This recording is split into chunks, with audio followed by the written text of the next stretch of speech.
but the Right. but the bowl was massive. It's Right. Yeah. like, wow. And cauliflower rice isn't all that bad.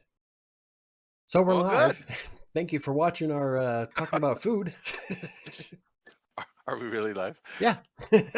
7 o'clock, Okay. I hit the button. So Yeah. Who cares? they got a introductory of me making cauliflower rice teriyaki bowl.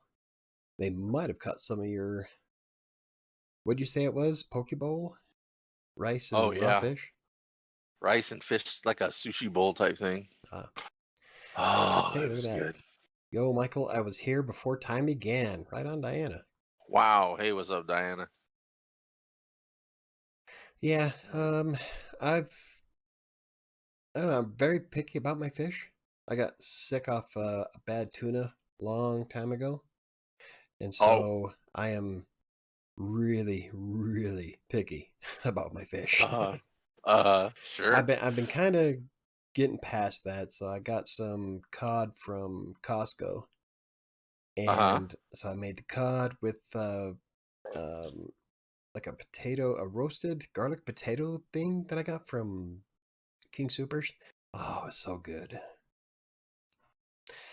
Hey, I'm about to have cauli rice for dinner. It's good stuff. Yeah, when I made it, it was good. Teriyaki sauce. Come on then. Yeah. I threw some onions in it. Yeah, I think it was just the onions. Oh, and I did water chestnuts too. It was good. Hey, look, I'm live. Just Nice. got an email notification. You're live on your channel. Oh, No, no shit. good to know. I guess Every that's time, yeah. I well. I think every time we guess. podcast that happens. Oh yeah, I guess it's like a good security thing because then if somebody else tries to hijack my channel, then I get an email about it. Right. Yeah. That's Yeah, why I subbed to myself on like my email and my alternate emails. Just so if someone's spamming, at least I'll know about it. yeah. I think I follow Uh, all of my accounts on everything, mostly to boost the number by one. woo! Right out. And I had to follow my blogs on OneSignal for the push notifications, so I could make sure that they worked. So that wasn't a valid excuse. But having 750 calories today total, this liquor's going to go straight to my head. Oh shoot, what are you having today? Fireball. Oh, oh, that reminds me. I uh, I got a beer, but I didn't know if my wife was gonna work late, so I got it before I picked her up. So Uh, it's warm. It's sitting in the freezer right now. So just a heads up, in about hey, 20 minutes or so, I'm gonna get up, get go get up a and head to slushy. the kitchen. Alrighty, so let's get this show on the road then. All right, cool. We ought to come up with an intro. An intro. Ba-ba-ba-ba-bum. Oh, a little song. Do a Or little some kind of dance. weird intro for After Hours with WriterSanctuary. Today we're going to be talking about content mills and whether they're worth it or not. I kind of got inspired by this a little bit because of Megan's post on Twitter recently. Megan Grant Oh, is was anti, she? yeah, she's anti Oh, content mill. sure. And Oh yeah. Yeah. there's, I can see her reasonings behind it. But I also see the reasonings behind why you'd want to use content mills in the first place. I'm a living example of making a living at it. Granted, I probably could have made way more money, but when you have no idea what you're doing, content mills are great. When you're just starting out, sure. Yeah. Like I had no idea what I was doing as a freelance writer. Like I didn't know anything about content mill or not content mills. AP style writing. Like most of my Right. writing came from college, and that's like Oxford style, so that it's like a Mm-hmm. completely different setup. So I had the hardest times trying to fix my comma usage for a year and Mm-hmm. a Mm-hmm. half. Yeah, commas fuck everyone up on Text Broker. That that's the what keeps all of us from being a 4-star when we start out. Yeah. It's the damn commas. Yeah, that was the biggest issue I had was commas. And wow, they'd send me back my they when they do their updates. You didn't put a Mm-hmm. comma here, there, no serial commas. Right. I Oh had to yeah, learn how to serial commas. back then you had to learn how to spell internet with a capital I. Nowadays it doesn't matter. Yeah. Yeah. God, there was like a ton of You stuff had, that was like, you had to spell out percent, yeah, but now you now don't. you don't. Now you can use a symbol. Yeah, it's a whole different ballgame. So when you have no idea what you're doing, content mills are great because the editors will essentially tell you what you're doing wrong, and then you do what I do or did and took to Google. I learned everything from Google searches. Yeah. Yeah. That's yeah. I mean, I think all of us. That's what I did. I mean, I taught myself. Well, between that and feedback from the editors, that's what got me going. So Yeah, the Internet Text Broker, Writer Access, and Constant Content helped me out a lot. I don't think I ever sold anything on Constant Content, but I did write a few. right. That's what happens when you don't write shit people want to buy.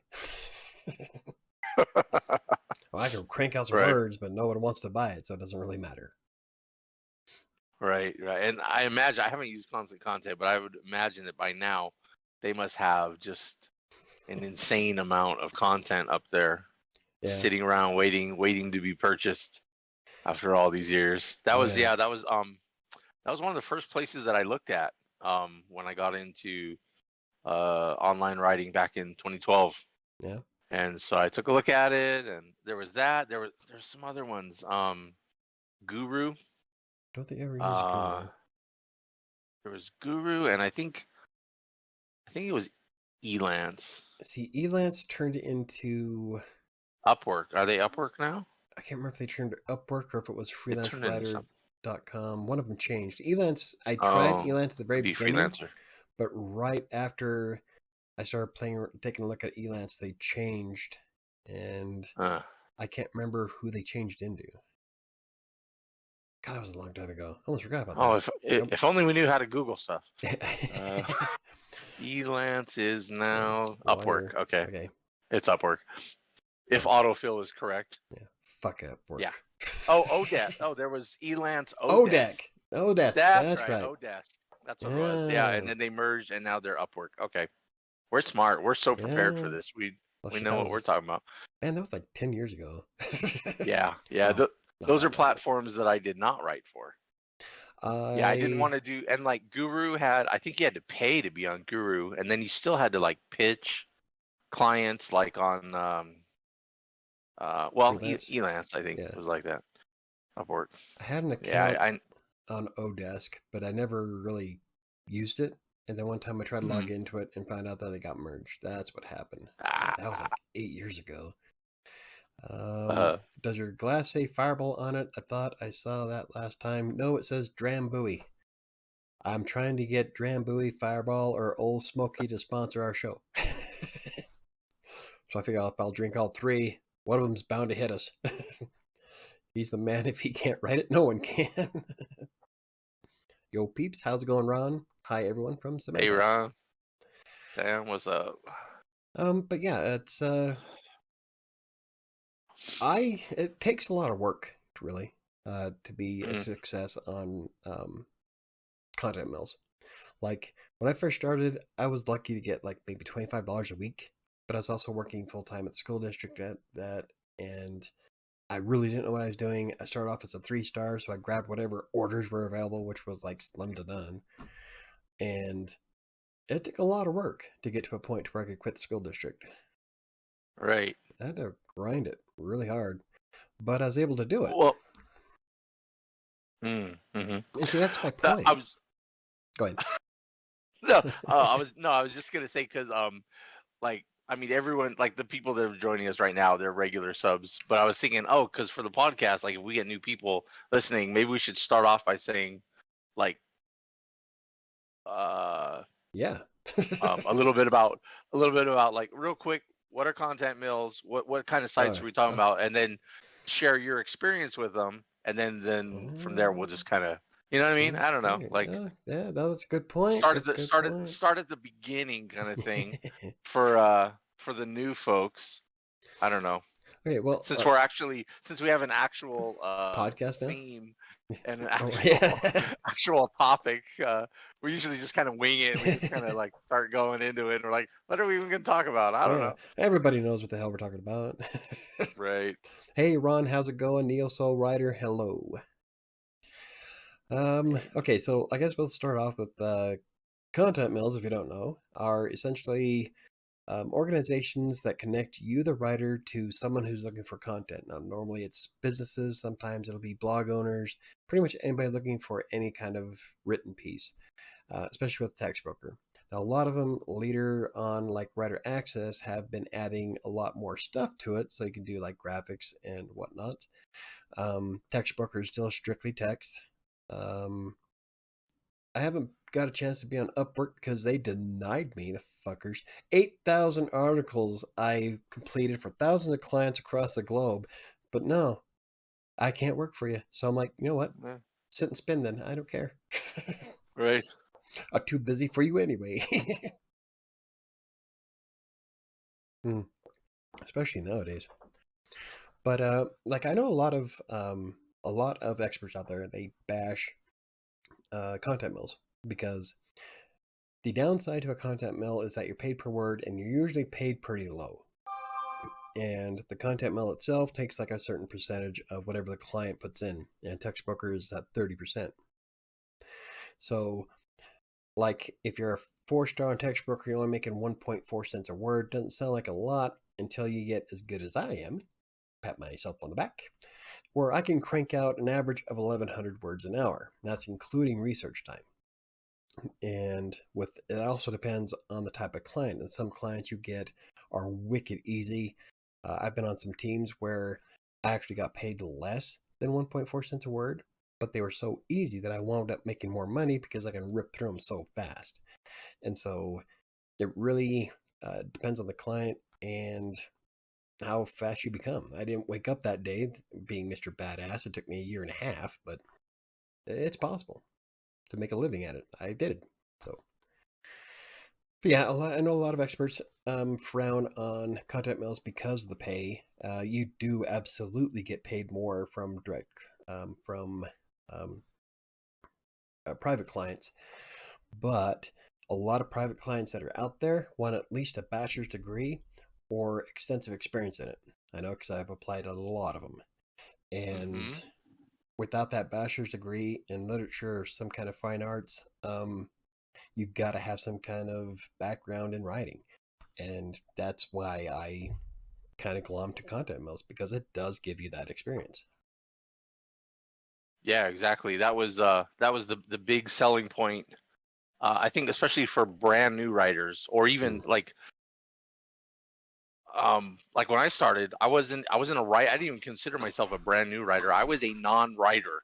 Is Yeah. the way I would probably like. I wasn't looking have a writing career or anything like that. And I think a lot of folks who come to content mills, they kind of hear about it as a way to make money. Like you see a YouTube video like Mm. ways to make $100 a day, and one of them will be writing for content mills or whatever. So it's the bar is pretty low. I mean, you don't have to have a degree. You don't need to have clips of previously published work. Um, Zero experience required. You just kind of sign up, take a test, and you're in. And they Yeah. put you in whatever category based on the quality of your writing sample. So yeah, it was pretty good. It was not intimidating. Yeah. So I think that's why I did it. Yeah. And that's why I continue to do it. Is just it's a pretty easy gig, Yeah. um, like going with private clients is um, yeah, you make more money just because you're cutting out the middleman. You don't have the content mill as a middleman between the end client and you, the writer. But Yeah.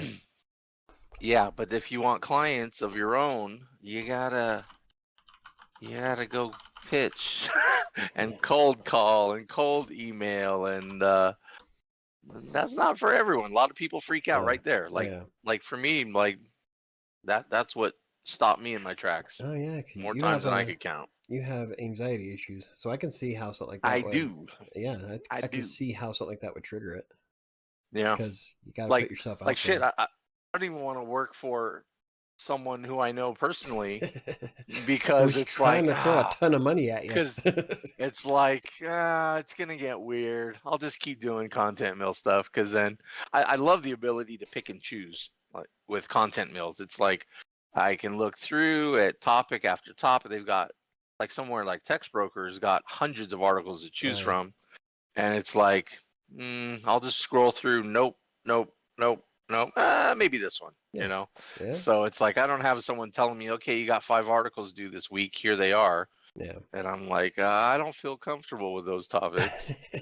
So you know, that's the big plus for me is the freedom and just the lack of pressure Yeah. with doing the content mill stuff. Oh yeah, I can definitely.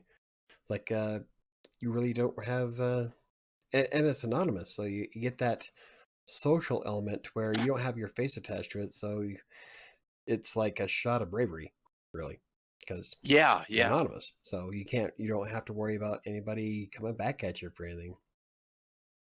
Yeah, we I think we talked about that either last week's podcast or the week before, or maybe it was on the Monday live stream. I forget, but I do so much it doesn't that's matter. a big plus for some people. Again, it all comes down to what works for you. We say that all the time on any topic that we talk about on any of our websites. It Right? just comes down to what works for you, right? Yeah. And like one of the things that's wonderful for a lot of writers that is liberating is the anonymous nature of content mill work, because you're a ghostwriter, so your name doesn't show up Yeah. on the work. Your client will put their name on it, and that's it. But for some writers, I mean, that could be a disadvantage to some of us who, of course, we want to Yeah. have more our name on stuff. But it could also be really a big advantage for those, again, as I think of like the new writers, the inexperienced, or just those that kind of freak out about stuff. It's like it's kind of liberating to be able to write a short 500, 700 word article on a topic that I'm familiar with, Mhm. but I don't have to freak out about no one's going to call me out and say, well, who are you to write about this topic? Yeah. You're not a plumber or a marketer or Right. a, electrician or what, depending on whatever topic it is. Like, so it like for people who struggle with imposter syndrome, Yeah. ghostwriting is great Oh yeah. because as long as you can just get into the topic, Google it, research that shit, and just write about it. You don't have to worry about credentials or who am I and all those nagging self-doubts. You could just say, hey, you know Yeah. what? I'm just going to write it for the client.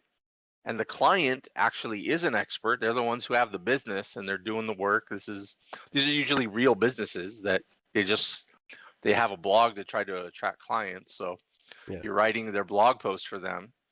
And if you do a good job and it's accurate, then they're going to approve it and pay you. And so it's like problem solved. Yeah. So that's a really, really big benefit that I like.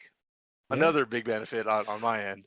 I can attest to that. I didn't feel as much like right now. I feel a lot of imposter syndrome because of all the different things I'm doing. I I still have issues when I do the YouTube videos, or when I'm writing despair, stuff like that, where it'll seep at me. But when I was doing content mails, I didn't feel that at all. It's like crank it up, be done. Bam, Yeah. bam, bam, bam, one after another. Didn't phase me in the slightest. But Right. real quick, let's get caught up on messages here. Let's go to the chat. Has And everyone? wait real quick before we We're do, behind. Yeah. it's okay. No, Michael, I should have mentioned this before we Oh started yeah. recording, but I was listening to the podcast and a lot of times we go into the chat, but people who are listening on a podcast have no idea if like when we're reading statements and questions, like they might not know that's the chat. And Yeah. sometimes it the conversation seems really weird for the podcast listeners. So as we do the chat, let's let people know. Okay, we're gonna go to the chat now and take some comments from whoever. So That is a good idea. there we go. Look at you with your Okay, brilliance. That's why they pay you the take it big bucks. away. That's why you pay me nothing. I'll pay you as soon as I can. I'm messing with you. Okay, so go ahead. Let's go to the chat. Let's get caught up here. Okay. Let's see how far. I love seeing my name in lights. Hi, Neo. Okay. Diana asks, Michael, do you think that people should be allowed to swear or say offensive things in forums? Does restricting that violate freedom of speech? Okay, so here's where I have a big issue with freedom of speech. Freedom of speech, if you're referring to the Constitution, was put into place so that our government couldn't control what we say. This was written back in a time where kings had a habit of chopping people's heads off. So they put that in there to prevent the government from saying, okay, well, you can't say this anymore. So that's why that's there. Now, secondly, when you have platforms like Facebook, Twitter, Instagram, YouTube, those are all private platforms. If they have a restriction where you can't say the word orange, you can't say the word orange. That is their restriction to it. Yes, they can censor you. Televisions have been doing it for years. There's like George Carlin came up with the 7 words you can never say on television a long time ago. Mm. And it held true up until about a couple of years ago. Because I think you can say tits now. But the point is that all these private platforms can restrict whatever they want. They can censor you. Yeah, it's a private platform. That's their business. So what the First Amendment is saying is that I can go out on a soapbox on the corner of my street and say whatever dumbass thing I want, and nobody can do anything about it. No government can come in and enforce it. Nobody can arrest me. That's what the First Amendment supports. It doesn't say that you have the freedom of speech to say whatever the hell you want on any platform out there. Everybody has guidelines. End scene. Right, I agree. I agree completely. It's like, I can stand on my front lawn and say whatever I want, but I can't go stand on someone else's front lawn. Exactly. And or go walk into a church and walk up to the pulpit at the church and say whatever the hell I think about their beliefs. They've got control over that, you know. So anyway, so although now, okay, a little bit of devil's advocate now. Okay. Because of the prevalence, the growth, almost the monopoly kind of nature, and the massive impact of social media in people's everyday lives, there are these kind of, I think some people would argue that even though they are private platforms, they are becoming a public forum, and they are the most, would be in effect, while not legally a public forum, but in effect, they are like the primary public forum, or the way that people engage in these conversations in public. So yeah, I can, what do you think about that? I'm not a big fan of too big to fail. If Twitter was to pull the plug tomorrow, what would all these people do? That's my point. Oh yeah, they'd hop on another platform. Exactly. So if there's one out there that doesn't support whatever you're saying, move on to the next. That's the whole beauty of, well, capitalism. There you go. There's always Someone had to say it. Someone had to say it. There's always going to be competition. Ain't capitalism a bitch? I'm just the market, baby. It's the market. Yeah. So it's a free and open market. See. I'm gonna go back to the chat now. We got Ron Kincaid says, has anyone ever written for Content Fly? Never heard of it. I have heard of it, and I'm wondering if that's one that I signed up for. Let me just check real quick. I have not written for them, but let me see if, okay, log in. Let me see if I have an autofill here. No, it's not autofilling the password. Okay, no, Ron, I have not. I did not sign up for Content Fly, but I've heard of them. Have you tried it, Ron? What do you think of it? Linda Ray and Trevor. Or what have you heard about it? Linda Ray and Trevor from Isle Consulting, Aurora Consulting. What up, gents? I'm out to dinner for the first time in feels like months. I even showered. Right on. It's a big day. Sorry I'm missing you.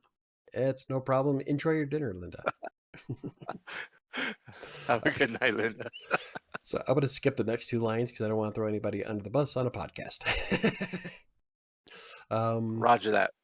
Hey, Chris, I hate those YouTube videos about making. This is from an EOSO writer. I hate Uh, those YouTube videos about making $100 a day on TextBooker. They also promote using Google to text. I don't know if I did a video, but I know I did a blog post about using Google's speech to text format, and oh my God, it is. It are was we are we it was are we it was talking about Google Docs? yeah. That Okay, was, go oh ahead. my God. Have you ever used it? I have. I Did it work use for it you? from time to time. Oh, geez. See, I Well, couldn't get it to work for shit. dic- It was coming up with see, some of the most random comments. dictation software in general, I think there's a bit of a learning curve. Um, like you can't just talk the way you normally talk and expect it to pick it all up. Yeah. Although Dragon Naturally Speaking is supposed to be like a learning program that learns how you specifically Mm-hmm. enunciate certain words and phrases, and so it kind of improves its own accuracy over time if Fuck. you enable that feature. If I used But it, the AI would turn to like Skynet.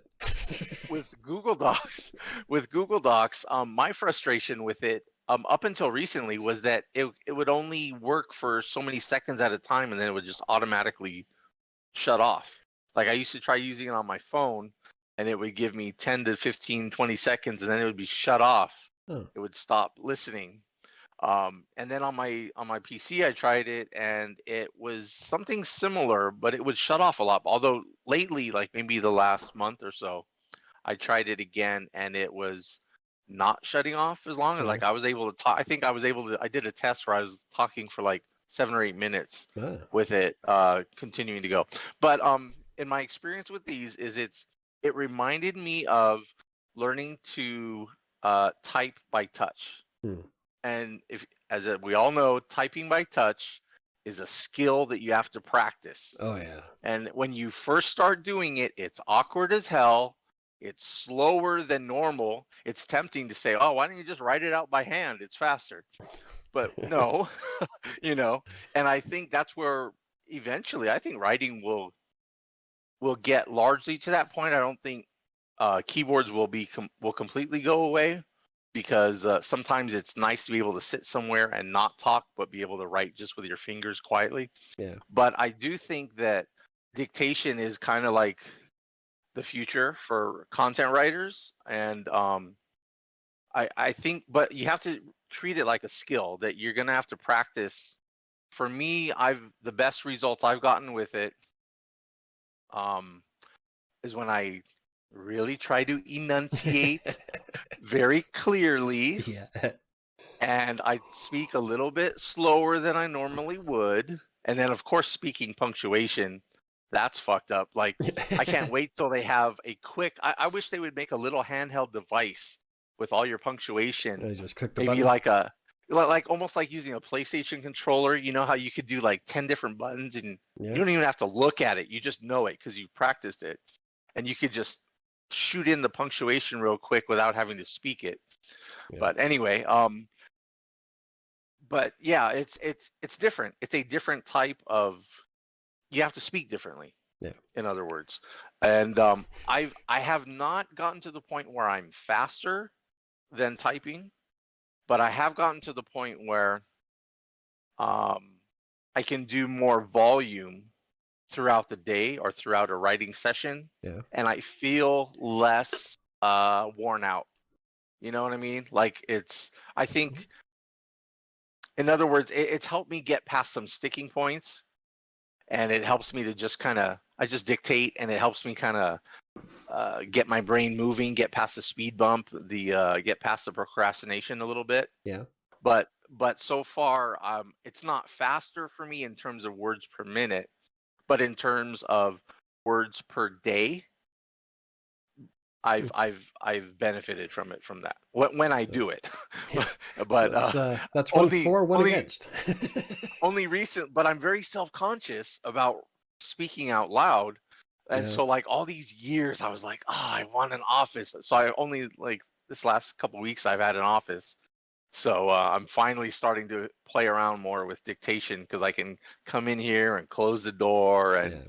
I don't have to, because my wife is like always home when I'm home, you know. So and up until now I also had my kids around, you know. So it's kind of nice now. So I my prediction is I'll be doing a lot more dictation going forward. But yeah, it's a learning curve. It takes some getting used to. Yeah. Like don't think that you can just go do it just like a regular conversation Oh, and it's hell going to no. pick up everything.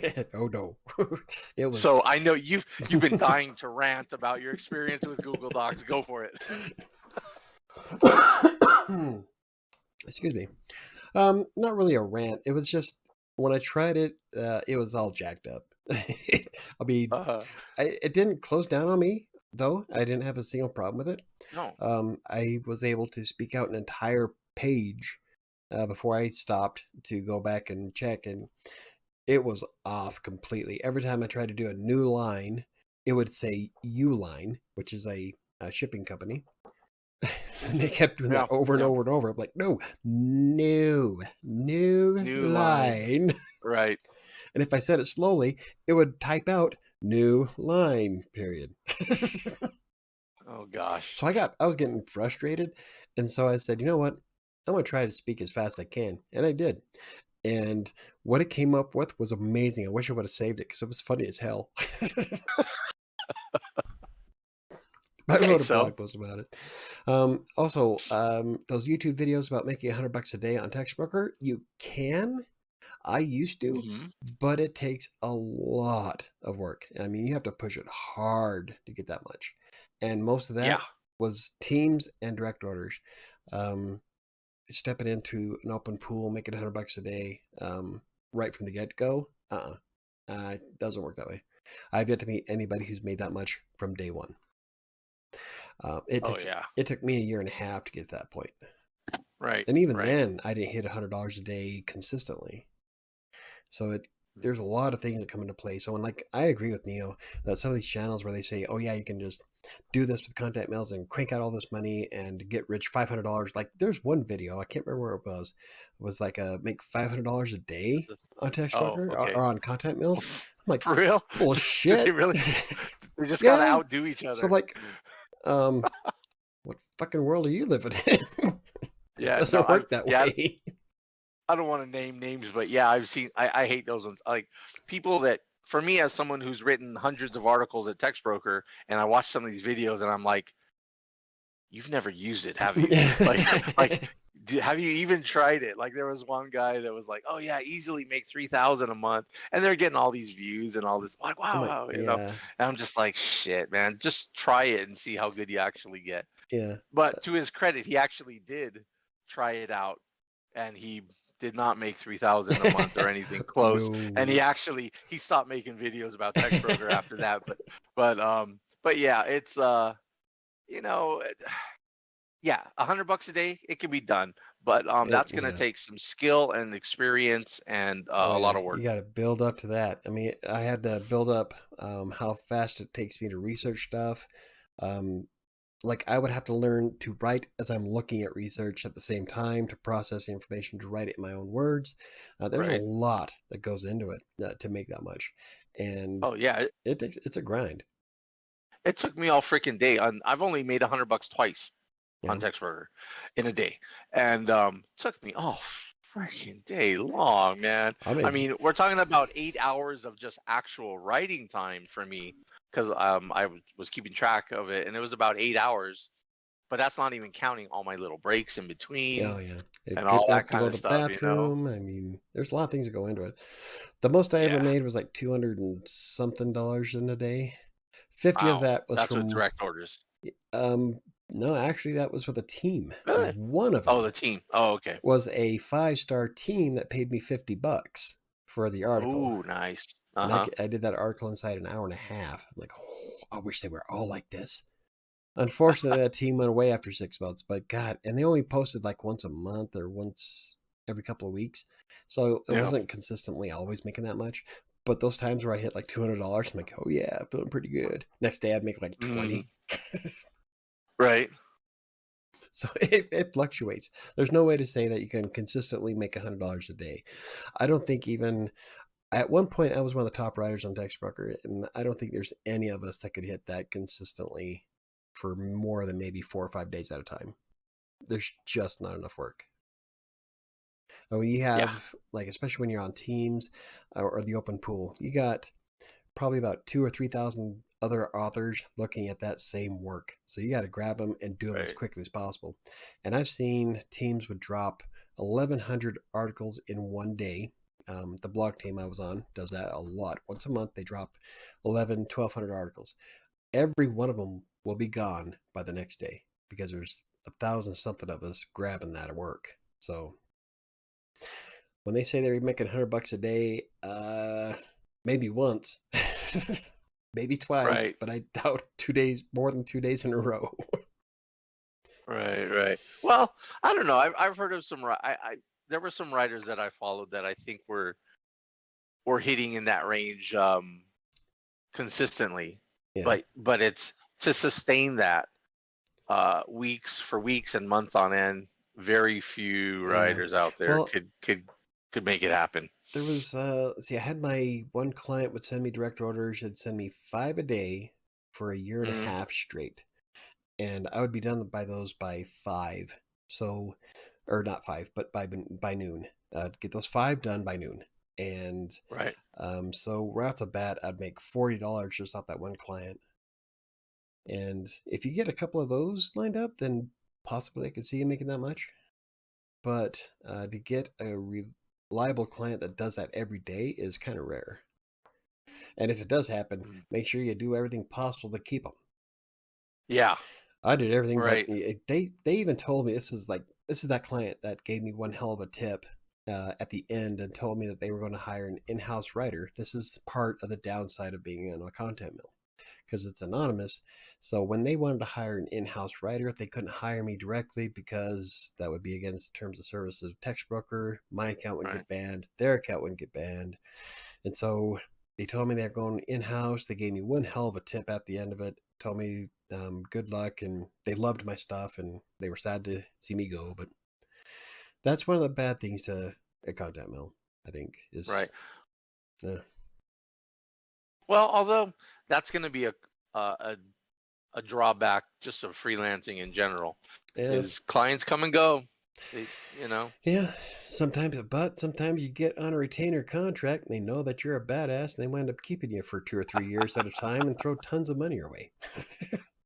sometimes. Oh, I love retainer contracts. Now, retainer contracts, you don't get overtime or anything like that. It's kind of like salary, where Yeah.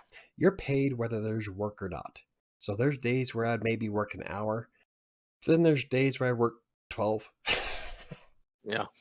So, but I'm always guaranteed income, and that's what I like about them is that I'm paid the same rate no matter what. Even like if the company decides to take a lull for a month, I still get paid that same amount. I love retainer contracts. Right. Problem is that they're harder to negotiate, and you don't get overtime or many more benefits after that. So there is you got to weigh your options. I mean, not everybody would like them, but I love them. So let's see who else we got. Yeah, it's terrible. You have to avoid those channels. They are so misleading. That was from Diana. Yeah. Um, Yeah. Dr. Diana Brain says Michael and maybe one other person are the only honest people I've met. I try to be honest. My problem is that I'm brutally honest. I'm a bit of Right. a dick, especially when I'm drinking. uh, Neo Soul Writer agrees there. Honestly. Yeah. Samantha chimed in. This is when we were talking about freedom of speech doesn't protect you from consequences of that speech. And this is a conversation I had with Diana once. Was yeah, you can say whatever you want, but that's not going to stop Joe Blow from coming up and dotting your eye, breaking your nose. Right. Yeah. Like, yeah, it's illegal, but they're still probably going to do it. Like kids nowadays just don't grasp that, you know. Like I grew up that way, and like if you were to talk shit, chances are you're getting into a fight. And so I don't know. It's a whole different world nowadays, Yeah. I feel bad for people who grew up on the internet and right? never had like real conversations. they're gonna get their asses kicked when they get out there and start talking shit to people on the street, man. Wham! Game over. Wow, couldn't you just block me? Okay, so Anyway, okay. here's Diana. Doc, Okay, this is Diana's for yeah, conversation about the freedom of speech. That doesn't mean yes, those private businesses are right, though. It might be a correct. stupid rule. Just saying. Sure. I believe that it does. If governments were to come in to tell a private company how to run their business, it no longer becomes capitalism. It becomes communism. You can't. That's one of the reasons why we have it separate. Exactly. That's one of the reasons why we have private and public.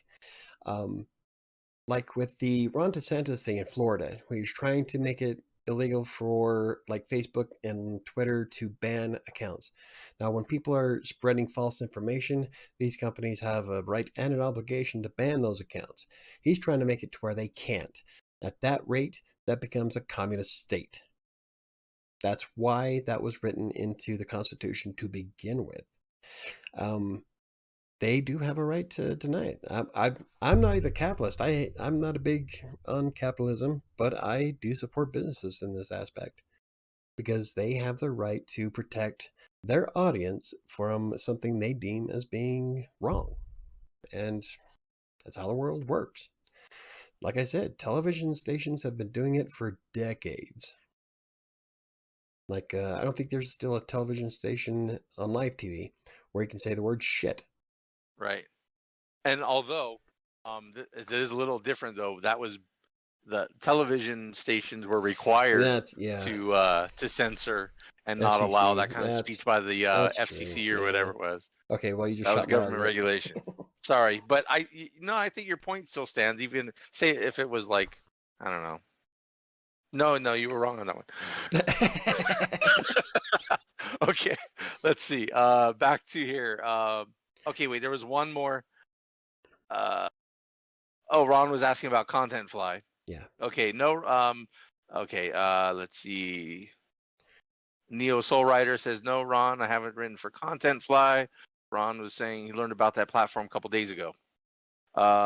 Okay. Neo Soul Rider says the ones I've seen never mention the hard work. They make it seem so easy. That is what I hate, is the misleading. Yes. Yeah, talking again about the guys that say how easy it is to make tons of money on Text Broker or wherever else, $100 a day.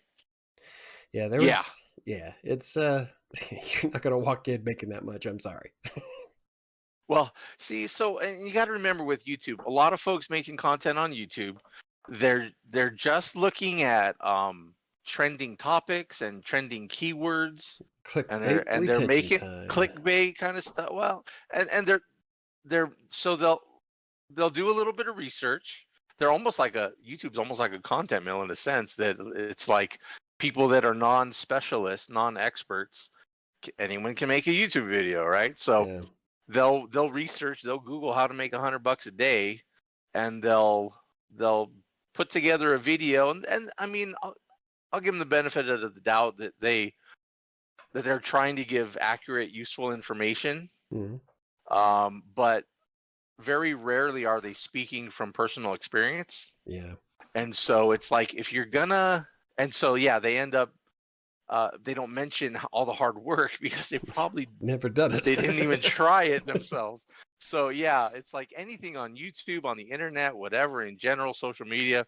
It's like when people are telling you how to do this, how to make money doing that. I mean, look for people that, are talking from actual experience. Yeah. Like Michael's written thousands of articles for Text Broker and other platforms, and so when he's sharing how to do it, he knows what he's talking about. Unlike random Joe Blow YouTuber. Yeah. So. Yeah. Like I can pull up and show you that I've done 5,500 articles on Text Broker. Yeah. And that's just Text Broker. That's not including Writer Access, Fiverr, private clients, my own blogs, Green Geeks. I can go on and on. I'm all over the internet. Unfortunately, a large portion of that is goes. But yeah, like that's one of the big reasons why I don't have a lot of videos going on right now, because I'm not the type of person who'll make a video like say the 10 best, well, here we go. The 10 best research tools for keywords. Every one of those tools that's in that video that I made, I actually use. So I'm not going to make a list off of something somebody else did if I've never used a product. I don't review products I don't use. I don't list anything I haven't actually touched. I mean, I have to come from a position of authority, which is probably why a lot of people trust my word, because I've used it. I'm not just going to throw stuff out there for the algorithm or for clicks and views. Right. Which is probably why my channel is so fucking small.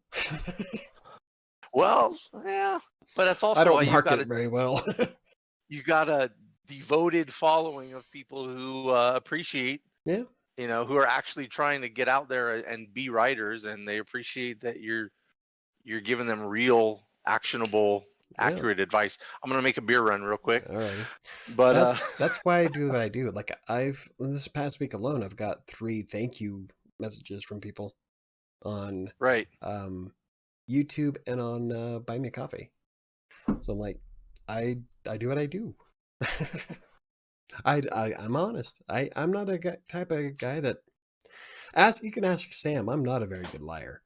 I hate lying. I hate when I have to, like, even if I have to, like, a little white lie, it makes me cringe.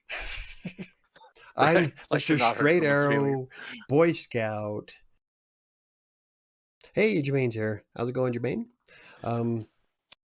Yeah, I try to come from a position of not filling someone's head with false hopes. I don't want to. My biggest fear is leading anybody astray. Like right now, I've been helping somebody through email trying to get into Textbroker UK, and the UK version is a lot different than the US version. They have a few different settings that you can use. They have a different process of sign-ups, and so I'm like, God, I don't want to like screw this guy's chance up. So I'm like, okay, tell me everything word for word what they're saying, because I don't want to. I don't want to screw it up. I'm so scared of screwing someone else up, and so I'm like, that's why I research the hell out of everything I do a video about or anything I blog about, because I don't want to fuck up your chances of actually succeeding. So. And unfortunately, that makes for a miserable time because I second guess myself and have to mull it over. I deleted 3 blog posts today and restarted. What? Yeah, because I didn't feel new right. Ones? Yeah, or ones that you had published previously. No, I started 3 blog posts today. Got about halfway through them. Realized I can't do this. I don't know for sure, so I deleted, and so I rewrote a whole other one. The one that comes out on Monday for WriterSanctuary is one I stuck with, and that's setting up my podcast. And I did a benefits of article, which everybody does, but I added a little bit more oomph at the end of it. So, and I wanted to share that we had a podcast with the actual link. And if you're curious about the podcast, the link is in the description down below. Oh yeah. But yeah, that's right. We have a podcast. Well, yeah, we're on Spotify. We've been doing the podcast. We're on Spotify now. All right. Woohoo! So what is the name? What is the name of the account or whatever on Spotify that they would look up? Spotify is different. Like when I get the link from Anchor, is like this weird long ass string of random characters. If you go to anchor.fm/WriterSanctuary, you can actually see all 3 platforms that the podcast is being distributed on. Okay. So like, here's this. I'm going to share the Spotify link in the channel here. Bam. Yeah, there you go. For Spotify, you can see it's like this weird jumbled mess, and I thought like it was going to be more clear than that. Right, on the Spotify channel. Yeah. On the Spotify platform. Yeah, it's that's okay. Spotify.com/slow/ Yeah. So yeah, that's how it goes. Wow. So just listen to us on Anchor, folks. Yeah, Anchor will be the easiest one because it'll link to Spotify and What's the other one? Pocket Cast. Pocket Cast. That's right. When I did my first attempt at podcasting, it automatically Anchor sent it out to like 6 or 7 or 8 different ones, See, including Apple Podcasts. now it's like the only ones that did auto were Spotify and Pocket Cast. Everything else has to be manual now, so that's all right. I'm not a big fan of Apple anyway. Fuck them. Hey, to anyone who is joining us live right now on YouTube, in the chat, if you guys listen to podcasts, what podcast platform do you guys listen to? We'll try and make sure we're on there. Yeah, I will set up all kinds of manual accounts. Let's see. Jermaine says greetings. Yeah. I'm gonna go to chat real quick so we keep up with it. I just signed up for Contentfly. This is from Neo Soul Writer. They won't let me know if I didn't get in or not. At least that is what the email said. Well, that's stupid. At least Textbroker says no. Yeah. Well, yeah, right there would throw up a red flag. Like, if you're not professional enough to let me know if I'm not in your system, I'm not going to use your system. It's like with Upwork. They denied me. I'm going to be against Upwork forever. They denied me and said that I could reapply. And I'm like, no. You eat shit. I ain't going to apply again. I don't need you. Actually, I really don't. So, anybody? Okay, Jermaine asks, anybody write for Dark Blue Ink? I never heard of that. I don't know what Dark Blue Ink is. Neo Soul Writer again, with people trying to make money from home or trying to find other ways to work, being honest, even brutally honest, will help more than feed them rubbish. Yeah, that's I think that's why I excel, because I'm kind of I don't always try to be a douche, but I don't sugarcoat stuff. So if I'm like there's been times where somebody said, "Can you check over my application to Textbook or your sample article? Can check this over and let me know what you think." So when they send it to me, I let them know what I think. The editor takes over and I say, "Okay, this is wrong, this is wrong, this is wrong." Like, I'll have a bullet list of all the things you need to fix. I'm not going to do it for you though. But yeah, I'm kind of honest. Neil, again, I worked for a resume writing company where I also wrote a few articles. I gave them the link to those. Nice. I use Apple. Neo Soul Writer uses Apple. Jermaine says Apple and Spotify. So it looks like we'll have to. I'm downloading Spotify right now. Awesome. So it looks like we might have to do Apple. Yeah, let's get on Apple too. Yay. I can't hold people accountable for using Apple. Reapply. They are Scholar-based writing platform, and this is for Dark Blue Ink. Nice. I like reading Scholar articles. I love scientific studies. I use them a lot on Crossing Colorado. So yeah, that's kind of cool. Yeah, I just took a quick look. It says they pay up to $15 a page. Oh, wow. So that's, I mean, if a page is, I think standard page is what, 500 words? Is that what they go off of? I don't know. When I'm writing, let's see, 3 cents a word. When I'm writing despair, 750 words is what I average on per page. So if they're paying $15 for 750 words, that's 2-3 cents a word. It's not bad. I mean, it's comparable with the lower end of Textbroker and actually the mid range of Textbroker. I mean, compared to the direct orders. So yeah, that's not too bad. I mean, for the scholarly thing is like got me thinking. I don't know. I thought scholarly writers would be able to make more than that, but I don't know. I haven't looked into it. Neo says, I didn't have much luck with Upwork. Neither did I. I had some okay clients, but the last one wanted me to write some recipes, but the pay was low for the amount of time I spent. That's one thing by the assignment run. Okay, so that's one thing you really have to worry about with content mills, is that there's going to be clients who are going to try to squeeze everything they can out of you. You've got to learn how to detect bullshit. I've rejected and blacklisted many of clients. Like, if I send in a revision and they keep sending it back for this, this, and this, but then they change it, they needed this now changed. I'm like, cancel, move on. Because if you cancel an order, it doesn't reflect badly on you in TextBooker. So if you can detect when someone's trying to soak you for whatever, because they will, some will try. Some will, yeah. Yeah, cancel it, move on. Like, I'm not Yeah, going to fuck around with exactly. you. And then what I do is I keep the original article and then I publish it on my own blog. So if they try to publish it, Yes. I can DMCA it. Yep. Publish it on your blog. If you don't Oh, have a yeah. blog, you publish it on medium.com or on Hub Vocal. Pages or Vocal Media. Get some money out of that sucker. Yeah, I've Yeah, done that with some. if they're not gonna pay you, you might as well use it. Yep. And Yep. it Yep. stops them from using it, because if they try to do it, especially nowadays with Google cracking down on duplicate content, if your post is up Hmm. first and they detect it, they will flag it and they will lose. Their entire site will actually get dinged for it now. Oh, Google, really? yeah, Oh. Google's getting pretty strict about duplicate content. So content Oh, scrapers and plagiarism, yeah.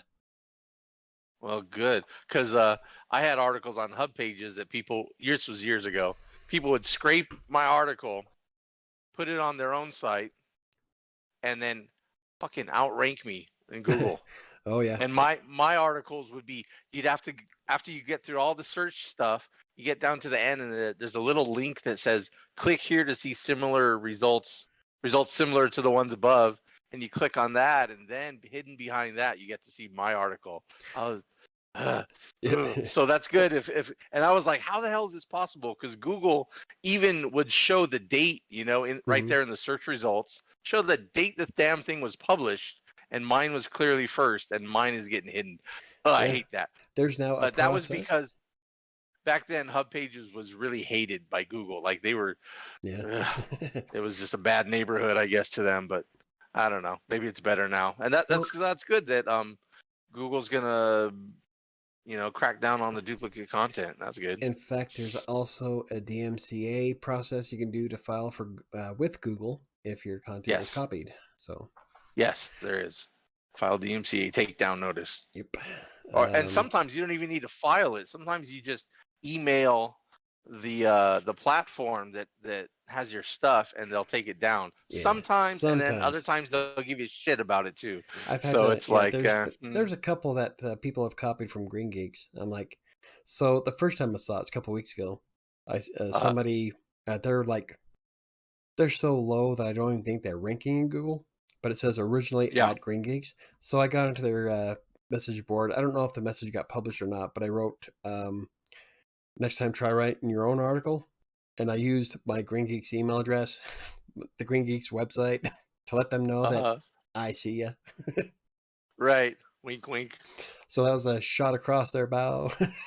Shots fired. And if Yeah. they don't do something about it, I'm about to with their web host. Yeah, yeah. And sometimes though, now depending on the site, like a lot of bloggers will just straight up rip people off. But sometimes with these websites, they'll hire a freelancer, and they don't realize that the freelancer is the one who's stealing and plagiarizing and stuff. And maybe the blog owner or the website owner themselves, the admin, they might not realize what's going on. Although they should know by now how to like use Copyscape or something. Yeah. I don't know. But yeah, a lot of companies, like if you have that problem, maybe try to be just a little cool, because sometimes, they don't realize that they plagiarized. It was someone else I don't really that play they all that. trusted, but I don't really play nice. If I see you right. copy my shit, I'm a dick. Okay. All right. Both barrels, here we go. How does up pages work? I think you mean hub pages. Hub pages, yes, HUB pages, hub Yes. pages. Yeah, Chris. Okay, so Go yeah, ahead, Chris. You've done way more than I I'll have. take this one. Yeah. Yeah, I'll take this one. Yeah, I've been hubpages.com was a site. They've been around for over a decade, I guess. They were back in the days of like Squidoo was like their big competitor, and they were considered a Web 2.0 site. It's basically a place where anyone could write articles, blogs, whatever. And publish it on hubpages.com under, they had hundreds of different categories. And what would happen is they will put ads on the content, and depending on the traffic that you get, they'll split the revenue with you. So I think it was like a 60-40 split, something like that. Yeah. So, and then also Hub Pages over the years allowed their users, the writers, to also put Amazon links. And also they did eBay years ago, but I don't think really? they discontinued that since then. But you could even link to eBay sales and make a commission there. But yeah, and if you don't have an Amazon account, affiliate account, and if you have trouble, you've been having trouble getting in, or you're just not sure, you could actually get it through Hub Pages. People have gotten their, I think even their, did they get their AdSense? Well, anyway, no. You can monetize with AdSense on Hub Pages, and also they have their own earnings program. Yeah. So you don't have, so even if you don't, if you're not qualified for AdSense or you don't have an Amazon affiliate account, you could just go straight to Hub Pages, and you can get all of that through them. So it's a pretty good deal. I like it. I've written, I don't know, dozens of articles for them over the years. I've made a few $100, I think, probably in the 500 range over the years. Every few months, I'll get a $50 payout. That's their threshold. Yeah, nice. $50. I'll be like, oh, Hey. and these are articles that I wrote years ago. Barely even touched it. So yeah, that's what Hub Pages is about. It's not technically what I would call a content mill, because you still own the content. You can take the article down anytime you want. Yeah, you could write, and your name is on it. Yeah, they actually prefer you to use your real name. But yeah, so that's the deal with Hub Pages. I would put it in the same ballpark as like Medium and Vocal Media. It's that kind of a place. Cool. Okay. Yeah, next in the chat, what we got? I think I did like 3 articles for Hub Pages. I stopped writing. Oh, that's right. They like took my last article and then rewrote like almost half of it. It's like, no. Oh, the editors? Yeah, so I'm like, fuck you guys. Yeah. Sometimes that'll happen. We don't like that when that happens. Let's see. Jermaine asks, need a video on the DMCA? Actually, I think I have that one I have a spreadsheet of all the videos I want to make, video ideas. And I think the DMCA one is upcoming soon. I also wanted to write it for the blog, and I think I might even actually do it for Green Geeks too. So, here's is someone Chris, was asking in chat. Is Chris drinking a 40? 40? Yes, he is. Yeah, Cobra baby. Nothing but the finest. I'm just stuck here with my fireball, which is almost gone. Let's see. At Neo from Ron, I haven't had a chance to check check content fly out. I should have some time tomorrow. I may apply it right there if things look okay. Yeah. If anybody has any good experiences with other content mills, let us know.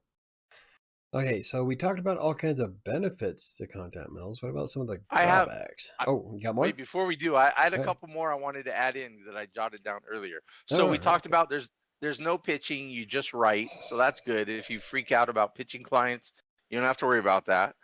I also talked about how there's low pressure. You could just pick and choose what you want.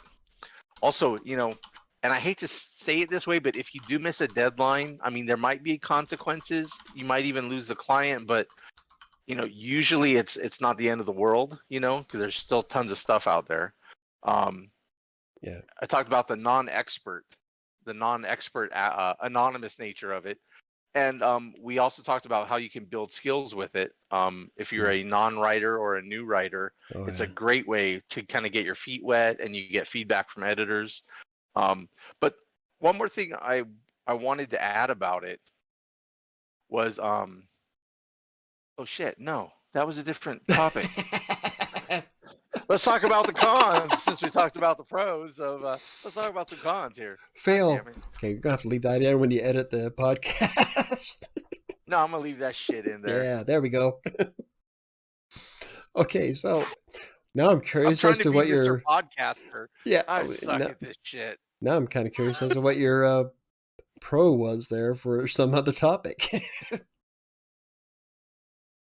Oh, come No, it's on. okay. Just go. All No, right. it wasn't a pro. I put it. I it was in the wrong spot. Oh.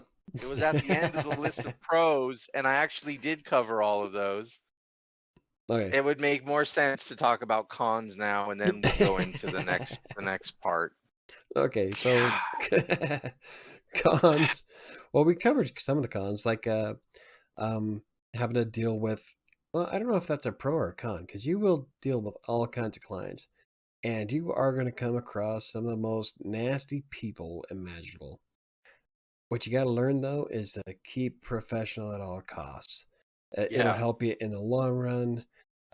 If you can keep your mind focused on being a professional and not getting into a shouting match with a disgruntled client, it'll look better. That didn't help at all. Did the it'll mic look pick that up? yes, it'll look better overall. You learn a trade or learn You're a skill. welcome. Yeah. Well, you're going to start doing an ASMR with burps, though. What were we talking Excuse me. about? Being professional, I think. Yeah. Let's see some cons. So that I really can't say it's a con per se because you do learn how to adapt and adjust and know where your limits are. If someone's treating you like shit, ban them, blacklist them. I've blacklisted Yep. many clients. Me too. Let's see, cons definitely you aren't paid nearly as much as if you get a private client, but like I said, most private clients are going to want bachelor's degrees or extensive experience. And if you don't have either one of those, you're not going to get a private client anyway. And so, um, I can't remember what the point was for that, but let's see, what are the cons? Oh, it's anonymous. I got to a point in 2016 where I started feeling I want my name on something. Yeah. I wrote a blog post about it, separating the writer from the ghostwriter. And that's when I started writing on Wattpad. I started blogging more often. I wanted something that was me out there. And Yeah. with ghostwriting and content mills, your name's nowhere near it. So I can't. I wrote some of the best shit I've ever written on Textbroker, and I can't claim any of it. So it got really frustrating after a while. I'm like, no, I want something that's me. So for the past couple of years, I've been competing with my name in Google search to kick everybody off of it so that I'm on page one. And so far, I've gotten rid of one doctor. And I'm coming for the lawyer. Let's see All what's right. another Well, con. another. Oh, what you got? Go ahead. What you got? I was just going to bring up how it does, in order to be successful on content mills, it takes a shit ton more work on a content mill than it does a private client. You will Yeah. grind yourself to dust on a content mill to make consistently enough to quit a job. I know I've done it, and you've got to stay on the ball because if there's just a little inkling of you in the morning first thing and you don't have the motivation, you're not going to get paid. So it takes a strong will to force yourself to do it day in, day out for extended periods of time, years after years. It gets tiring. So you gotta that's that's one of the biggest cons I think is that it will take a lot more work to succeed on a content mill than a private Yeah. client. Yeah, that's true. And even though the type of writing that you do for content mills is often it's often a different type of writing than what you would do for a private client. Um, it depends a little bit on the clients that you get on content mills, but for the most part, like you get some old school clients that want you to crank out some 400 word, 500 word SEO articles. Yeah. Like some of that is so easy. It is so damn easy that you can do two or three inside of an hour. Whereas try doing that with a private client, like I would feel guilty doing that with a private client because I'd feel like, nah, they must want something better than this.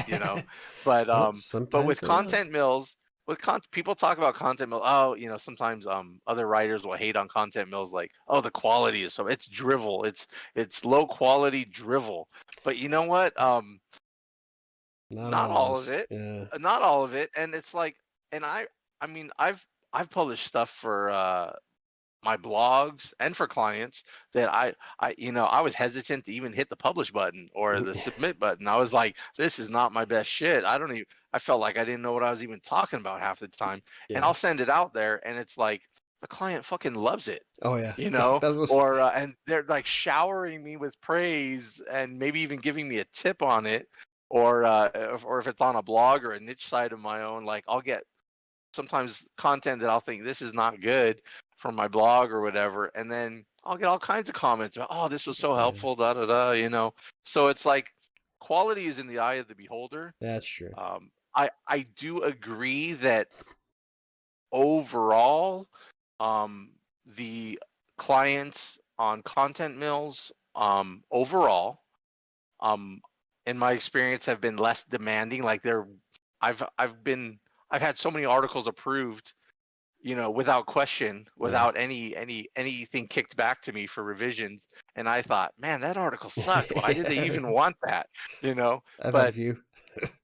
so you know, some of it is not that hard to write once you get into a groove, and especially you get the same topics over and over and over and over and over, and it's like, shit, man, I've written this article 12 different times for 12 different clients, and you get in a groove and you can crank that shit out real fast. Oh yeah. So even though the pay per word is going to be lower than what you would get from your private client, if you think in terms of pay per hour, sometimes it can come pretty damn close. Mm. But like Michael said, overall, trying to do it's not about having the good day here and there, but it's overall day after day, week after week. Yeah, it's a grind, Yeah. and that's the biggest con of it, is because you're trying to make, and it's related to the pay. It's, you know, Oh yeah. it's a grind because you're just trying to pay the bills, and it's like Yeah. it's a lot. You gotta Well, really write your ass off. with my when I first started my spreadsheet, I wrote down how much I needed per day. I calculated all my bills for the month, and I wrote down on the spreadsheet how much I would have to have per day in order for the household to break even. That's what the bare minimum I needed to make in order to pay the bills. That's what I shot for every day. Some days I make it pretty quickly, other days not so much. Um, but like somebody, who was it? Ron, right here. You have a good attitude about applications. Textbooker gave me 3-star rating. Very little work for 3-star writers. Absolutely. That's another one of the cons, is that when you first start as a 3-star, most people are looking for 4-star in Textbooker. And so there'll be like thousands of jobs available for 4-star and like 5 available for 3-star. That's one of the reasons why it took me so long to go up in levels, because I could only work on whatever was handed to me Yeah. or whatever I could grab. And so you got to be fast with it. That's another, I guess that would be another con, where you have to constantly keep your eye on that, because as soon as that work drops, you've got 1,000 or 2,000 other writers grabbing that shit at the same time. So you got to be Yes. quick. Yeah. And that is a con for text broker, that you can lose um your status. Yeah. Like Neo Soul Writers talking in the chat about you know, you start out as a 3, and then you get up to a 4-star, and then you get bumped down for one stupid little mistake, you get bumped down to 3, and then there's like no work available for 3-star writers, so So, it's like, how are you supposed to work yourself back up to 4 yeah. to 4-star if they're not giving you any work to do it? So that's definitely a con there, and that is for text broker. At some other sites that I've written for, they have a star rating for some of them, but like on some of them, the star rating is not determined by editors like text brokers are. Some of it is just based on customer reviews, like Really? which can be a pro, but it could also be a con, because if you look at something like Fiverr.com, like people can abuse the system Oh, very yeah. easily, Yeah. very easily. So I mean, the rating system is kind of a pro, but kind of a con, depending on the situation and how you look at it. Yeah. I liked Text Broker that they do have actual editors rating your articles, um, and giving you feedback. But yeah, it sucks if you get bumped down to 3-star because like After trying to getting, get back to 4 when there's like no work available. How is that even supposed to happen? That's pretty tough. yeah, well, the first time I got 4-star, I lost it inside of 2 days, Right. 3 days, Right. and then it took me like 6 months to get it back. Oh God. I've had it ever since, but I, I Uh, I was so excited. Like when they told me I was a 4-star writer, I was woohooing. I even posted on Facebook that I was a bump and pay because I'll be getting better articles. I'm like, oh yeah, I'm a badass. 3 days later, I got knocked back down to 3-star. It was like soul crushing. It took me that sucks. 6 months to get it back. I would try All writing one right, now. let's. Go Oh, ahead. sorry. Go ahead. I was just gonna say No, no, that go. I had to log in and write an article just to see what they rate it as now. Well, you know what? Actually, I should that take would the be. damn 5-star test and get it over with. I passed it. Did you? Nice. I passed it once. Yeah, but I cheated. I googled stuff. I googled stuff. So I was like, and I passed it. And I was like, yeah, but I cheated. Yeah. That doesn't feel right. So I never took any 5-star. I never. Well, the way it is, I didn't get bumped to 5-star. It's like you have to take the test, and then if you pass, then you have to contact them. Uh, and ask them to raise you to 5-star. So yeah, I never bothered. I was like, yeah, I'll once even if they raise me to 5-star, I'll be back to 4-star within Yeah. a week. Well, if you look at a So 5-star, there's only like one article per month. That's not 5 stars. So that's I true. don't even They see don't the get a lot point of of it. work with five Yeah. stars. All right, well, Um, let's talk about content mills. I think you had mentioned somewhere, sometime, content mills not being the end game. So, like, what place do content mills have in the grand scheme of career things. work cycle of a writer? Well, what I did when I first got signed up with Green Geeks, I would do both. Um, like if I wasn't for looking for a private client or um, boosting my information on LinkedIn, or when I wasn't working towards something that progressed my writing career, I would use Text Broker. And Text Broker would just essentially pad the income until something would take over. And so, like if you have a private client and you'd write for them for about 3 months and the job was done, yeah, obviously you'd look for another client. But in the meantime, you might as well crank out a couple of articles just to keep that money coming in. So apply to everything you can, but also know that you could probably spend about 3 or 4 hours writing on Text Broker to make about, well, 4 hours for me was like $100. So it really it really depends on if there's any articles there. But if you keep working that way, then Text Broker can be like a supplemental income until you land another client. And it's you won't make as much as a private client, but it might help keep stuff from being turned off. So that's what, Yeah, like for a while there, I was using Text Broker as an alternate source of income, just to pad the rest of the income that was coming in. Now I'm to a point where I just don't have time for it. You know, I make enough money from what I'm doing that I kind of outgrew it, and I feel bad. And I will still praise Text Broker. If it wasn't for Text Broker, I literally would not be where I am today. So right. um, I will praise Text Broker until they do something that fucks up socially. But um, yeah, there'll come a point where you want more and you're able to get more, and you start getting some private clients out there, and then Text Broker will start taking less and less of your time, which is a good thing because that means you're busy doing stuff that progresses you to make more, to become more. I spent a lot of time in 2016 writing Seven. I wrote Predator and Prey and Beginning of the End all that same year, and it'll you get to a point where you don't need it anymore. But Text Broker is a great stepping stone. Just keep reaching higher. I don't know if that And, even answered your question. yeah, no. Yeah, no. I think it's a good way of looking at it is for that you could use content mills. Just think of it as one stream of income that you're doing, like you among said, like a many. supplement or something.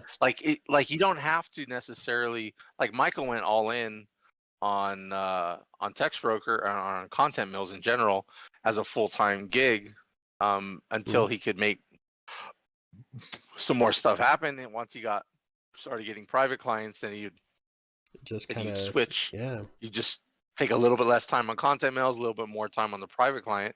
But even if you're at the point where, like for me, like I'm so freaking burned out on writing right now, like I'm not even setting a goal to try to get back to full time on content mills. I just limit myself to either 1 or 2 or 3 articles a day as a goal, or sometimes I'll even just block out a certain amount of time, and I'll say, like, during this 1 hour or 2 hour block, like a specific time, like from 10 a.m. till noon. Yeah. That'll be my content mill time. And if I get anything done in that time period, great. And if not, then I move on. Because otherwise, I'll sit at my damn computer all freaking day long trying to squeeze out some content. And if nothing happens, then I wasted the whole damn day. Yeah. But if you're looking at content mills as just one little stream, and you just devote so many hours to it per week or per day or whatever, and then you can spend other hours of your free time or whatever on the weekends, working on your blog or doing YouTube or doing like Neo Soul Writer was doing some resume writing for resume writing services, whatever, or for private clients, whatever. So yeah, it doesn't have to be a full-time grind. It could just be one little piece of the pie that you use to keep a baseline of a certain minimum income, or just, think of one bill that you're going to pay every month with your content mill work. And then once you've paid that one bill, you don't have to worry about it. You can do something else for the rest of the time. Yeah. But yeah, I think of, I wrote a blog post years ago on a blog that I've since deleted. My favorite thing to do in the world, Yeah, right. delete shit. And it was talking, I compared content mills to training wheels. And I think that's a really good analogy. I think it's a really good analogy, is treating content mills like training wheels. It's like when you're a new writer, or at least new to writing for the web. Oh, writing for the web? Do we even talk like that anymore? Yeah, we're writing online. We're not boomers. We're generation. We're the interwebs. Yeah, we're Generation X, motherfuckers. Sorry. So if you're new to that kind of writing, then just like training wheels, it can help keep you from, it keeps you going and you're able to make some progress on it. But, you don't want to be 20 years old riding a bike with training wheels on it. It's like you want to eventually progress to bigger and better things. Although I could probably make the argument too that, depending on what you're into, you can keep content mills going for the long term, but it is good to use them as a stepping stone to other things. And here's one con that we didn't really talk about with content mills, but I've mentioned it before, is just the con of freelance writing in general, is that it's active income and there's no passive income aspect to it. I'm a huge fan of passive income, so I love the idea of graduating beyond content mills and doing more of your own stuff, your own blog, like getting or $50 every so often from hub pages. Yeah, or even hub pages. Yeah, it's like it doesn't even have to be websites you own. It could be medium.com, like Ron Kincaid is one of our subscribers here. He's writing on Medium, I think I get like $50, or not $50. I get 50 cents, on Vocal every month. Take it. Woohoo! Well, hey, but you've gotten some big tips for $5 or $10 or whatever. That 1 week when I wrote hardcore for that 1 week, I got $25 that week. Yeah, that's not bad, man. Yeah, that's something. All right, so I'm not gonna scoff any kind of money. So okay. That's all I got. Okay. I'm closing my notebook because I don't got nothing to look in there for. going back to chat here, I think we've already answered a lot of these. Neo Writer, I know I started as a 3, then went to a 4. I stayed there for a while, and one stupid mistake and part cost to be bumped down to 3. Yeah, like at least you stayed there for a while. I was there for 3 days. I've seen the work that they offer now for a 3-star and lower. Yeah, it's some of it is. I've seen a couple actually on Textbooker that were for 3 stars that were like, that would be work for a 5-star. What the hell are you doing? You know, like where they have this mile-long requirement and they're requiring like way advanced shit. I'm like, you're not going to get a 3-star to write this, dude. I'm sorry. Right. Right. But they try to squeeze it because there's a big difference between 5 cents a word and 1.4 or 1 cent a word for 3-star. So yeah, that was one of the things I was talking about earlier, where you got to be able to sniff bullshit sometimes. You Yeah. almost have to become a psychoanalyst, and it doesn't hurt. But if Right. you can start reading stuff into people's chats and their emails to you, where you get the feeling that this guy's going to try to screw me. So cancel. Mm, Yeah, mm. I know the feeling, Neo. All too well. For what I need to do, I can't give up on Textbooker. I just have to work them back into my sources of income for a while. Yes. For the Yeah. longest time, like I Yeah. did Textbooker. Okay, so when I first started writing, I was doing Textbooker, Writer Access, and Fiverr at the same time. All 3 tabs were open on Right. my computer, and I would bounce back and forth, grab whatever work was available. Eventually, I got so much work, so many direct order clients, so many teams coming from Textbooker that I didn't really need to rely on Writer Access or Fiverr anymore. I was constantly busy in Textbooker. I did that for 4 straight years, nothing but Textbooker. I made a living on it, made quite a bit of money, and I was able to quit writing or quit working at the school district, and everything was going great. And then I decided to branch out a bit more, and I should have done it earlier, but I didn't. But when I branched out, I started making like 5, 6 times more than what I was making on Textbooker. And Yeah. so for the beginning of that, I was doing both jobs, and I was trying to keep up with the direct order clients and the teams, but it got to the point where my private clients were taking up way too much time, and I couldn't really do Textbooker anymore. That's the only reason why I stopped, is because I'm too busy nowadays. And not just with my private clients, but I've got, what, 5 blogs, 3 YouTube channels, a Twitch stream, Despair, 7, the ebook. Like, I'm busy as fuck right now. But, Right.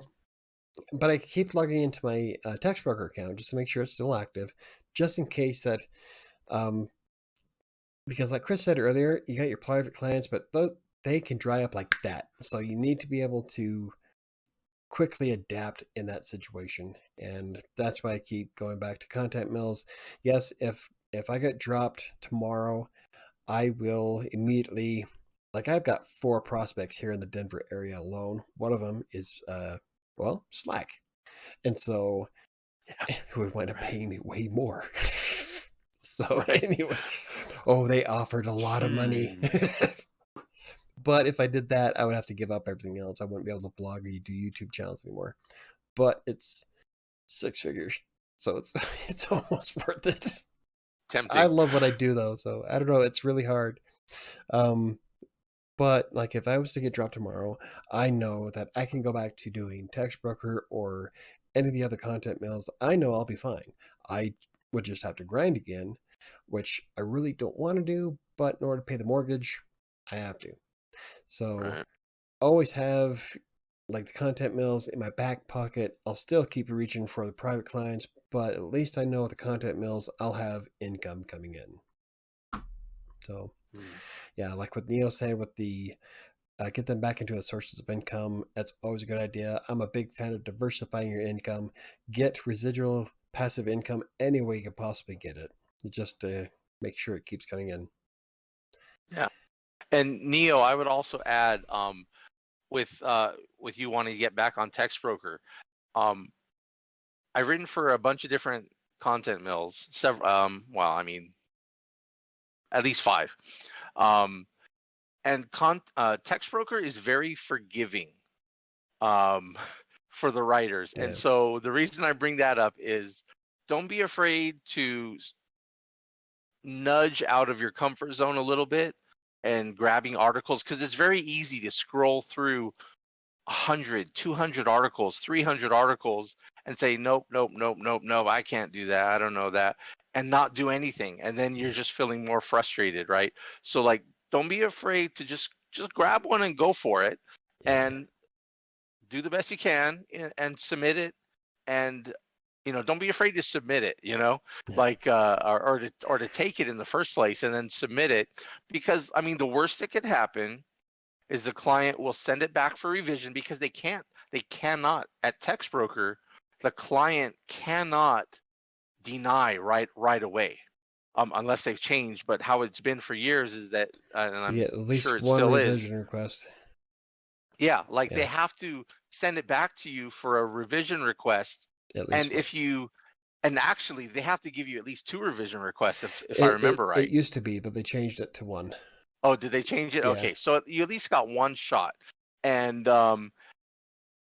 so I mean, can they send it back for a second revision? They Michael? can send it back for as many revisions as they want, but they have to give you at least 1 before they cancel it. Okay, so then worst case scenario is you write something, you take it, you're not too sure, but it's like, hey, you know what, give it a shot. You submit it, they kick it back for revision. If the revision sounds like you're going to have to completely rewrite it, or you're not even sure what to do with it. I've had clients, they say something, they send it back for revision, and they tell me what they don't like about it, and it's like, I don't even know where to go from there. Like they'll say, well, I didn't like this, your voice. I feel like I've read this English before. They feel like, I don't like the voice of this. It sounds like I've read this before. And that was their whole, like, what am I supposed to do with that, right? So cancel. So I canceled it, because I have the power. I could just drop it. It doesn't hurt my stats, and even if it did hurt my stats, it doesn't really hurt your stats. It's like, So I mean, don't be afraid to like just take a shot and write some new stuff. Write in some categories that are new to you, maybe some categories of topics on Text Broker you've never written about. Don't be afraid to go for it. And worst case is, if they send it back for revision and you don't want to take another shot at revising it, you can just cancel it. Yeah. No big deal. There were articles where there was a few times where there was one. I did 6 freaking revisions. Luckily, the client wasn't trying to screw me. They just wanted it a certain way, and I just couldn't make this fucker happy. Right. But wait, 6 revisions? Yes, one after another. I'm like, oh my god, I'm like, dude, and like I 2 don't or think 3 I would of them were the same way. So I'm like, I finally got it go through, and I would have just gave up on it, but it was like a $40 article. So I'm like, I'm gonna try to make this fucking happen. I didn't think it was gonna take 6. But I'm already, after like 3, you're already into it, so you might as well keep going. Yeah, you're like, now I'm doing it now I'm doing it just to do it. It's out of principle now. Right. Lisa, okay, back to chat. Lisa James says, 4-star writer. I was writing $60 articles. Nice. Yeah. I've done a couple of ebooks that were that high. I did. Sure. I did a $75 ebook for a networking company, a major networking company. It was pretty cool. They didn't even put it on Open Pool. The managers sent it to me directly because they knew I could do it. I was like, oh, see, that's what happens when you're a badass. The managers at Text Broker start sending you orders directly without even hitting the pool. So they sent that to me. I did 2 ebooks for that company and 3 or 4 other blog posts. I mean, quite a bit. But yeah, the ebook was really fun. That's another one of those things where I wish I could put my name on it because it was one of my better works. And that's the way it bounces, though. Hey, KDC Kick Butt says hello. How's it going, KDC? But yeah, it's there's if you get some good articles in like content mills of any kind, you can make some bank. So Yeah. Like, Yeah. See. and there was like a before um, before I ended, I had one client who felt bad that I was getting paid so low, so they would tip me after every article I wrote. So I Oh, was nice. so instead of making like $15 per article, I'd wind up making like 20. So they'd like give me an extra $5 every time, and I did like Nice. 30 or 40 articles for them. It was really cool. That's 1,400 words cool. for $60. Nice. That's very good. So was Five that five a cents a word. Wait, yeah? wait, no, That's four. No, that I'm would not have a mather. it's going to be way more than that, man. So I'm Four taking and a it as half. a direct order. Direct orders can make you a lot of money with clients. Like mine was set to like 3 cents a word um, for the longest time. So I can't Yeah, I remember. think that's Yeah, where I hovered. yeah. That's where I hovered, was right around 3 cents a word. I could take the damn test and raise my prices, but I'm like, yeah, fuck it. I'm too lazy for that. But yeah, 1,400 words for $60. That's really good. That's Nice. nice. Good job. See, so there's yeah, you can get it out there. 4 cents per word. Yeah. That's not bad at all. It's like okay, so here's one thing I wanted to cover is that a lot of experts out there will tell you how um you can make $1 or $2 or $10 a word. I've seen it as high as 10. I'm like, bullshit. So I started looking into it. Is that copywriters, maybe? Um, they no, it's for like gaming blogs and shit. So I decided to What? dive a little bit into it. 10 cents? Yeah, I'm like Wait. 10 cents a word. I'll fucking do that. So I started Oh, looking 10 into it. cents a word. Yeah. Oh, okay. Okay. Actually, no, there was a couple that were $1, a couple that were $5 a word, and I think I saw one as high as 10, but I think that was for the health site. So the stipulation Okay. was they would limit you to 800 words per month. So you could only write one article a month at that rate. So I'm like, all right, Well, that's that's take it. still, yeah. I Yeah. mean, that's Okay. quite a bit of money for one article One a month. If you can line up one like, stream. yeah, you can line up like 10 of those kind of guys, you can make some bank. Right. But they don't, a lot of these people don't tell you that you have to get more than one client to make that much. So All right. there's sites out Yeah. there that'll do it. They just far and few between. Yeah. Good luck with that. So, we didn't really talk about the explicitly the pay range for the content mills that we've worked for. So on TextBroker, most of the work available is at least 1 cent per word for 3-star writers, 1.4 cents a word for 4-star writers, 5 5 cents cents a a word word. for Yeah. 5-star, and then team orders and direct orders can be anywhere in that Anywhere. range or Yeah. possibly higher. What about other?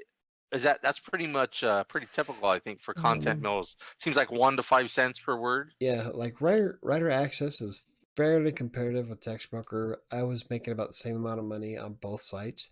Um, writer access would only pay once a month though, and so I kind of stuck with Mm, TextBooker because TextBooker would pay me every Friday, and I have a PayPal debit card. So as soon as they paid me money in PayPal, I could access it immediately, and right. like because I can swipe my card anywhere.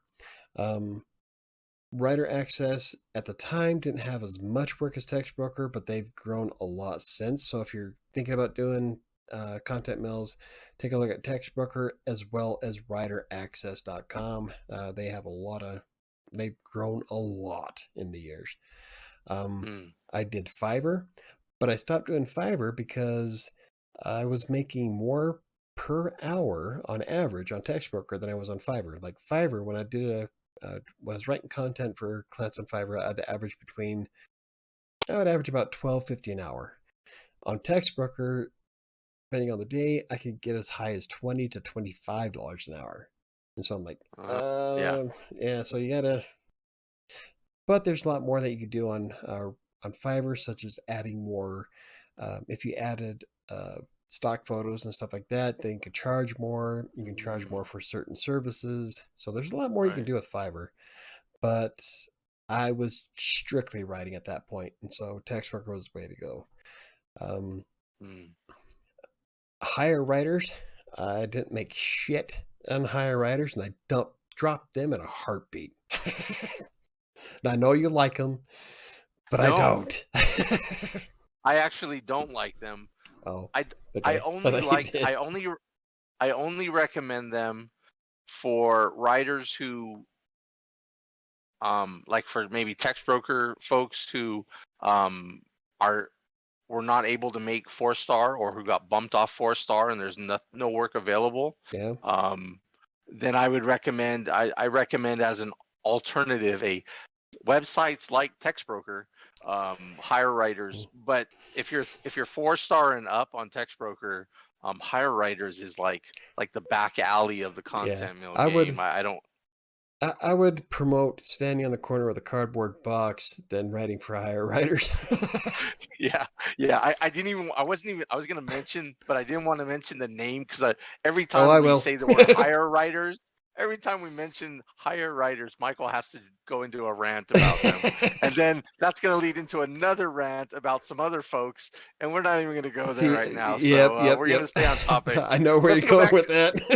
Let's go back to the chat, Michael. Where the hell are we? Okay, Lisa James, GM website was hiring writers to write about cars for $60,000 per year. Nice. TextBroker pays twice a week now. Oh, that's right. TextBroker changed it where you can get paid on Mondays now too. Twice a week. Yeah. Wow. Yeah, I forgot about that. Okay. That literally means nothing to me because it's like the paper word is the same, but it's like, hey, if that's a big plus for you guys, then hey, there you go. Well, twice a week. I like personally, I would still wait till Friday, but they do have it now to where you can get out twice a week. And a couple of years ago, they also offered a bunch of incentives to where, like, if you wrote 1 million words in a year, you got a free trip to Las Vegas. There was like iPads and shit. I'm like, you know, are they still doing that? I don't know. It's been a while since I looked, but I'm like, when that first came out, I was thinking, how come they didn't do this when I was writing? Because I was doing like 2 million words a year. Right. I was cranking out content left and right. You would have had the laptop and the trip to Vegas. And, oh yeah. Now I'm like, should I do it just out of sheer because I can? Or right. I don't know if I can now because I got so much going on. So yeah, I mean, you have to start streamlining. I mean, oh yeah, hate to say it, and I don't want to derail, so we won't go there. But yeah, you're not going to take on more stuff. Stop that already. Stop it. Yeah, you're right. Yeah. So Lisa, how about I finish Lisa my mentioned. Novel? There you go. Take a drink, Michael. Take a drink. I can't. So Lisa mentioned. What? Oh no! Here, I'll have one for you. If Sam's listening, she can bring me my fireball. That'd be great. Sam to the rescue. So Lisa mentioned that the GM, and that's General Motors, U.S. automaker, GM website was hiring writers to write about cars for $60K a year. And that made me think of, for people who are wondering, well, okay, well, what do I do besides content mills?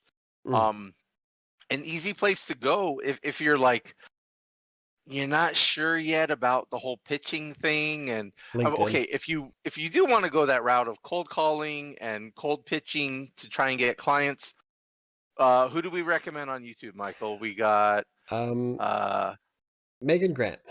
Megan Grant has a lot of great emails or a lot of great videos about how to write emails to attract clients. I follow her on Twitter and Instagram. If you can find her channel and throw it up on the dashboard, that'd be great.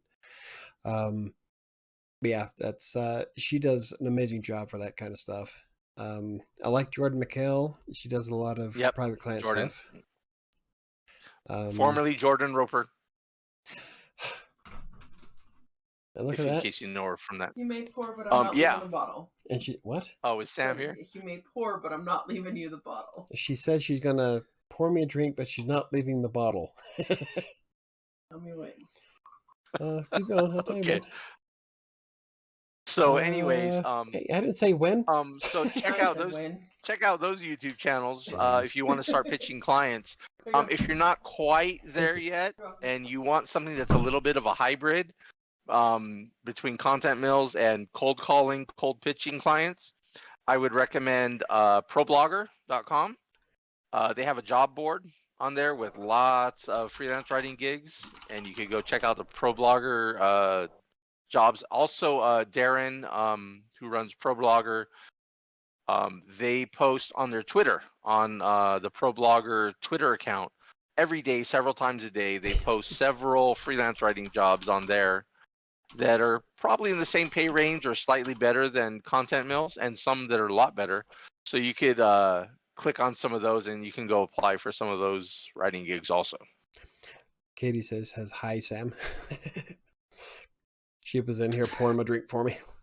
Oh, okay. And she's all pouring it It'll and catch says, up on. yeah, she says, tell me when. I'm like, and then she stopped. I'm like, I didn't say when. Keep pouring. What the hell? Do you have? I see you put Megan Grant's YouTube in the chat. Yes, You want to Megan drop Grant. Jordan McKell? Yeah. Do you have it? I don't. Oh, you want me to look it up? Well, I don't know. Can I do it or? I don't know if I could do links. I thought I made you a moderator, so you should be able to. Oh well, shit. Okay, hold on. Yeah, let me try it and let's see if it comes through. Okay. Give me a second. Yeah. Okay, I put it. It doesn't look like it's hyperlinked though. Yeah, figures. I'll have to go through. Maybe I didn't. Maybe I added you to the other one.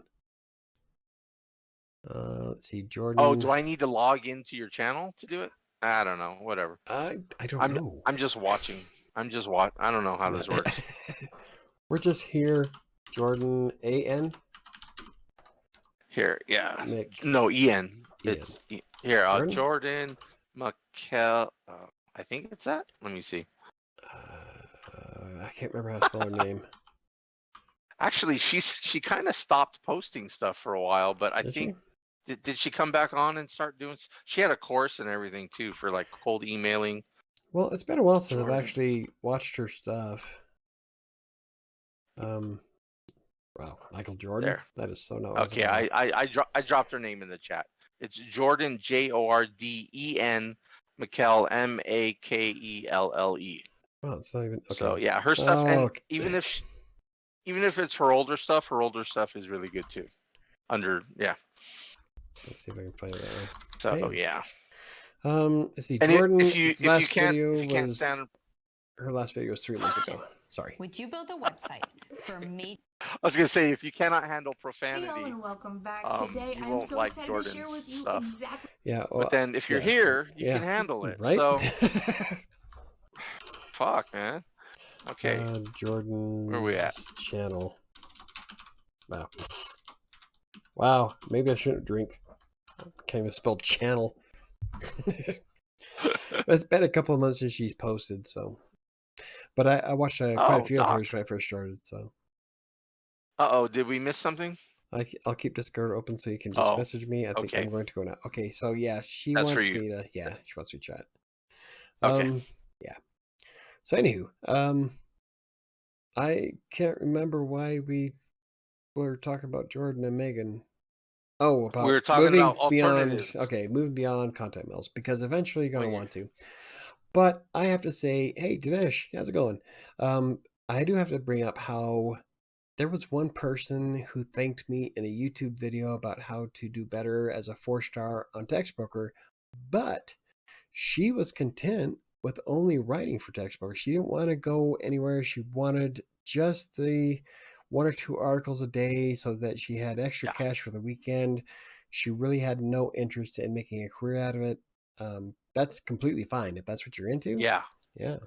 Then then Content Mills are great for like fun money. That's totally cool. Yeah. So you don't have to make a career out of freelance writing on a Content Mill. And if anyone listening has never even written for Content Mills, you don't know what we're talking about too much yet. We're talking about writing. These are like writing short little articles, or sometimes longer, maybe 500 words to 1,000 words. Some of them can go 2,000, 3,000 words. But we're talking about a lot of them are 1,000 words or less, and the income you would make would be maybe $7 between $7 for like a 500-word article. 15 to 20 for like 1,000 words and up. So if you just wanted to do like 1 article a day or 2 or 3 articles on the weekend, I mean, you're talking beer money. So it's like easy beer money. You don't have to become a writer and make a career out of it. Content mills are an easy way for we talked about this, non-writers, can just go in and bang out some. It is work. Writing is a skill, so you're gonna have to work at it a little bit. But it is an easy way that you can just, in your spare time, whenever you want, you could look through the articles that they have available, see one that you like, grab one, you write it. You made $7 or $10 or $12 or whatever, and they'll pay out. Most of the content mills pay out like weekly or every 2 weeks. Some of them once a month, but it's cool. I mean, it's a good way to just get a little extra money too. It doesn't have to be a full-time gig or anything. Yeah, you can have like she had a full-time job. I can't remember what she said she did, but she liked being able to just get on after work, like I used to when I first started. Get on after work, grab an article or two, and then be done. And she'd go out and do fun stuff on the weekend. So I'm like, awesome. But yeah, she had no interest in going beyond that. So it's great work if you can do it. Let's see. Lisa James writes, I was writing 5,000 words and ebooks. Yes, I love doing ebooks. I've done like 5 so far. One for Green Geeks, no, 2 for Green Geeks, and then 3 for clients on TextBooker, including the networking one that I did, which I loved. That was so easy. It was so fun.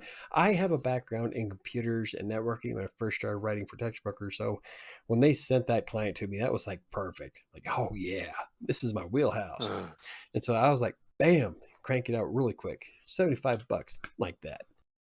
So cool. Yeah, when you can get that kind of stuff, Lisa, that's awesome.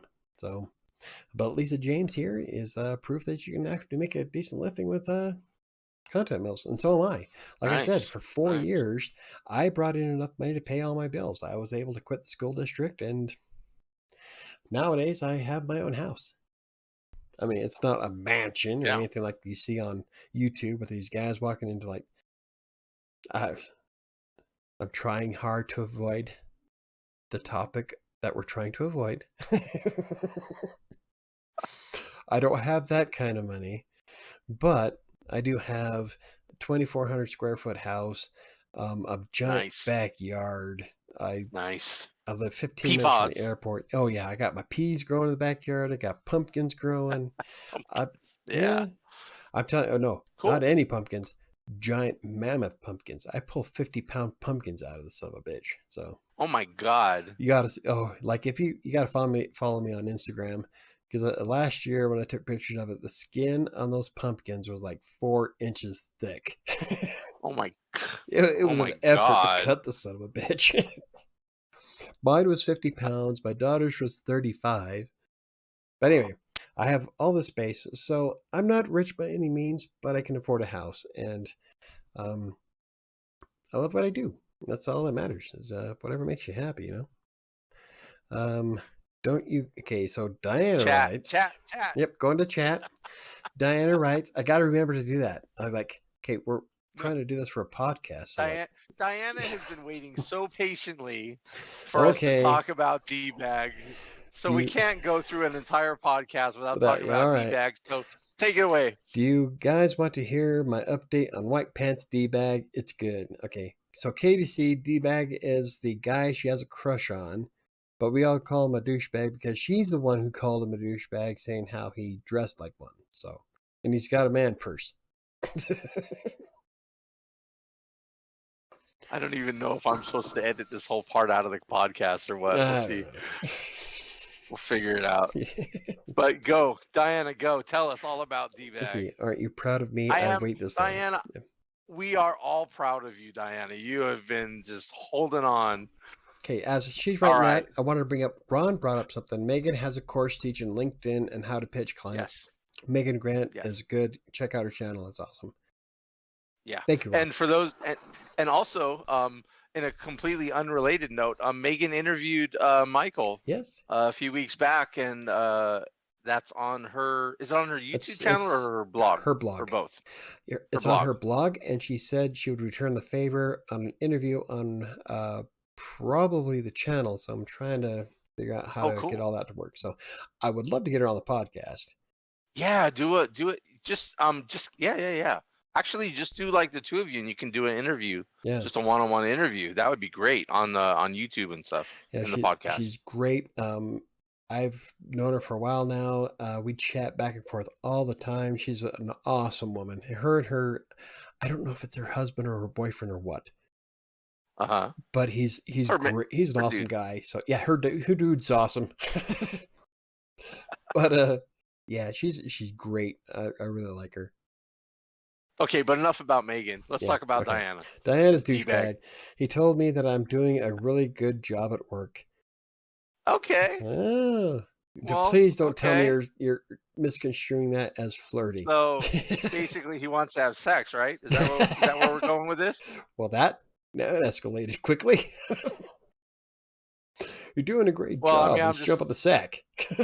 I'm just trying to understand, reading between the lines here.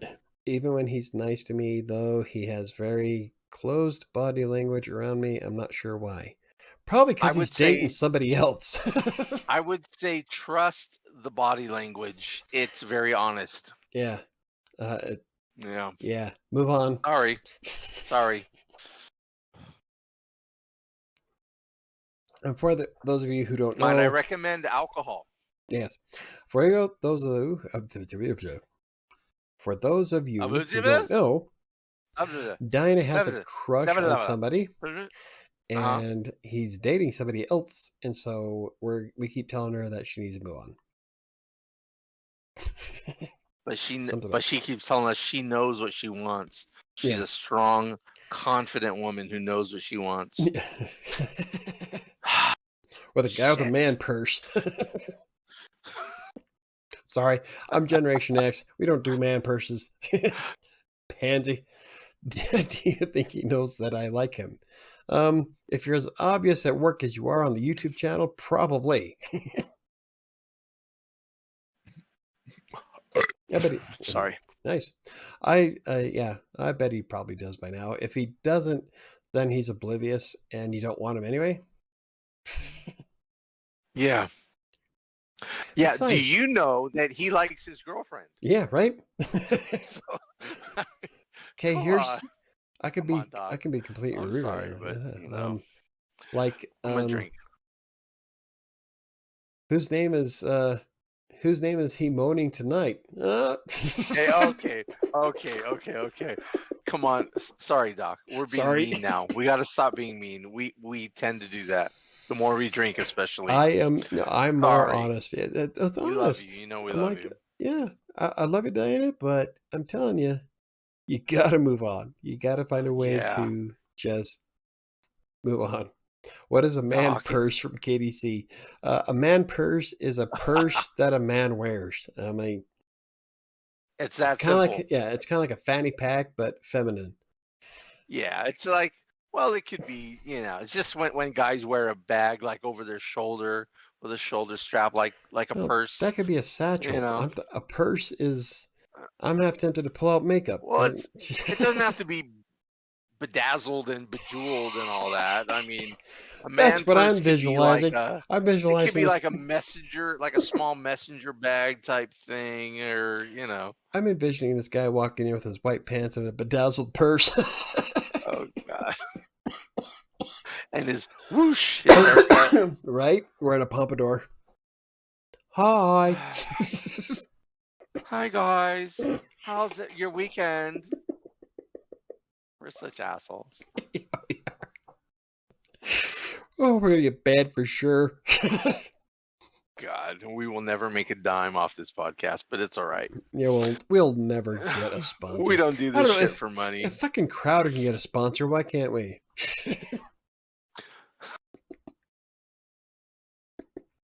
Prove me wrong. Oh yeah, I could bash all kinds of people right now.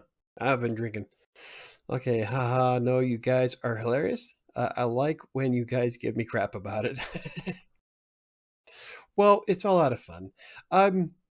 They're like the serious things I tell Diana is to seriously move on, find somebody else. But after that, it's fun to poke, Oh, yeah. There's an even better story. A man proposed to him at the airport. police told me he was wearing his man purse. A man I could just proposed to see him at the airport. I could just see him wearing a man bun with long hair in the back. Hey, I got a cat. Oh no, that was Okay. yesterday's. I was wearing a tank top yesterday that had a cat with a man bun on it.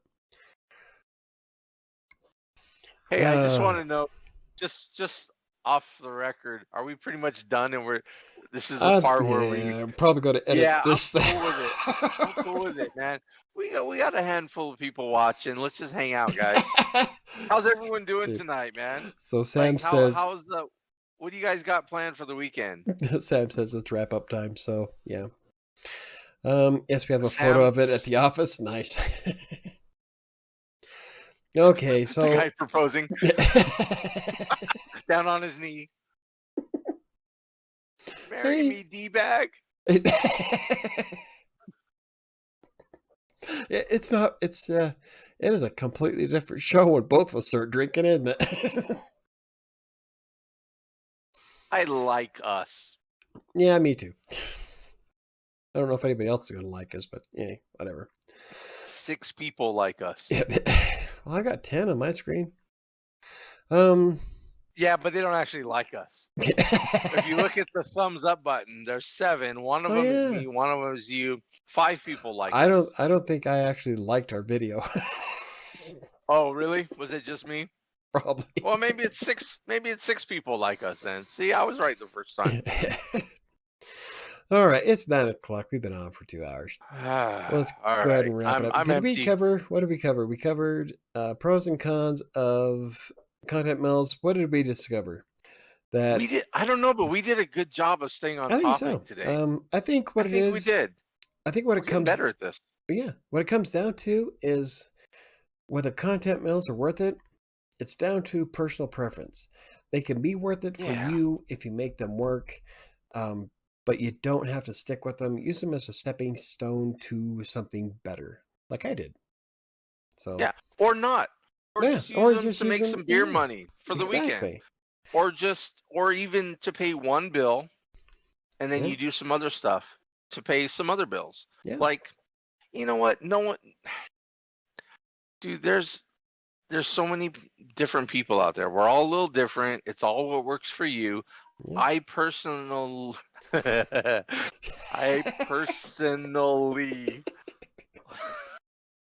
like writing for content mills because I like the freedom that I have. Like if I don't like, if I scroll through 20, 30, 50 articles, orders on there, and I don't want to write any of them, then I just say no to all of them. I don't write any of them. Try telling that to a client, a private client who says we need 5 articles this week, and you look through them and 3 of them you don't like the topic because you don't know anything about it and you're a little bit intimidated by it. Try telling them no. Yeah. Right? You can't do that with a private client, but with a content mill you can. The trade-off is you're not going to make as much money per article, but it's, you know what, it's one little tool in your tool bag. It's one income stream, and if you want to scale it up and go all in like Michael did, where is he? Is he over there? Like Michael did, wherever he is around here, like Michael did. I think you did it right the first time. Do it. Like he literally did it.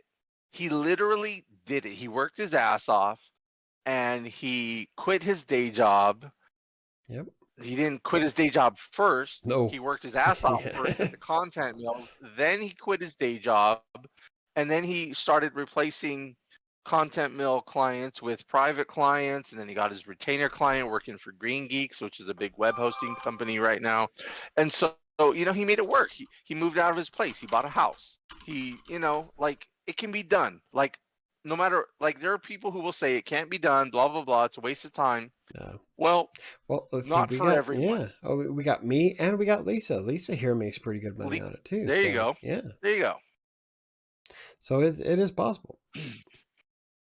Okay. I looked over at the wrong moment, man. The whole facial feature of you with your fist was just what? Yeah. What? Like fist. Oh. Yep. Okay. Well, it was just showing so wrong things videos, and none of them. I'm pretty sure I didn't do any of those things with my fist. What happened with my fist? You'll have to rewatch it towards this part. Oh God. Okay. All right. Okay. You'll see it when it happens. Viewer discretion is advised. Yours petting loafers and crosses the legs when he says. Oh, we're talking about D-bag. Yeah. This Let's poor talk guy. about D-bag. What's up, Well, D? I'm trying to wrap this up because I gotta pee. So, Dude, I have to pee too. Let's see who can hold it the longest. no. Nah. I Let's wrote an just go. article on outdoor construction. I have written articles. Okay, one of my favorite stories before we go was I had a client who would send me articles every day and wanted me to write them in a certain way. Well, one of the things he wanted me to do was to write from the perspective of a pregnant black woman. Not only did I do it, but he gave me a 5-star rating on it too. Having like glowing reviews, like it was the best thing. I was like, okay. So sometimes it comes across it. So I wrote an article. Okay. Hated it, man. Yeah. Well, I loved doing I love learning new shit. So when I did roofing articles, like a ton of roofing articles for a Right. team, and Really? I really got into it. Yeah. It's like, wow, I feel like I could probably fix my roof now. I know, dude. I've done so many home repairs, dude. Wait, I gotta show you because the lawsuit is over and shit. So like, it never went to court, so I can show you guys. Hold on, man. That's never good when you open up a sentence saying that the lawsuit's over. No. Oh wait, we did a lot of the repairs. Ah shit, never mind. I'm sorry, I'm drunk. My memory's playing tricks on me. But our house was all shit. Anyway, I hate doing home repair stuff. Oh shit, I remember this. Like, ask my wife. I remember you talking about this. Doing it, but the my flood? God, I have made so much money writing articles about how to fix shit around the house and landscaping, and I've made hundreds of dollars writing articles on that. And they're good, factual, accurate articles. Yeah, well, but I hate doing that shit. I love researching that kind of stuff. Here we go. Lisa James wrote an article on impotence. Nice. There you go. That sounds exciting. Cars, computers, man stuff. Hey, whatever you get into, you know. I have written some shit that I thought for sure was going to come back. There was one article where I'm like thinking, yeah, this is coming back for revision. I'm half dead, half asleep. Hit submit. They gave me 5 stars, saying it was the best thing ever, and I think they even gave me a tip. Like, wow, you guys ate a bunch of shit for that one. I want to read that, Michael. I think that was the pregnant black woman article. I can't remember what that was about, but I had to write it on a. If I remember right, it was an article about nursing or using a breast pump. Like it was something along those lines. It was years ago, but I remember it because it was like my favorite thing I ever did. And not because it was fun to write, but because it was such of an off-the-wall, random-ass request that they want some white guy to write as a pregnant black woman. But apparently I did a fairly good job, so... let's see. Nope, sorry, Ken what? Can't link to articles we wrote for Contact Mills. Yeah. That's one of the bad things about Contact Mills is that I can't actually show you the article and say that I wrote that. So yeah, sorry, no can do. But because we're ethical and shit. Yeah, I'm good like that. I'm a bit of a Boy Scout. I know. We did not write those articles. Yeah. Other articles we read online are actually by Chris and Michael. I have done so much content that if you had to look up virtually any topic in the last 10 years, I almost can guarantee that you read something I wrote. I have done a wide range of shit. And a lot of them actually scored really, because I'm a dork like that, so I kind of keep track of stuff I write in Google search just to see. And a lot of stuff I wrote did appear in the top 10. So I'm like, I bet you probably have read something. All the articles we read online are okay. Actually, did they know Is that you Sam? were a white You have man? to go. Probably. But Michael, did they know you're a white man? I don't know. It's on Textbooker, it's anonymous, so I highly doubt it. But the request was just so off the wall that it stuck in my mind. Like, Wow, yeah. yeah, it's like the craziest thing you could possibly imagine as on a content mill. Yeah, dude, I wrote articles about weed and Nice. what was it?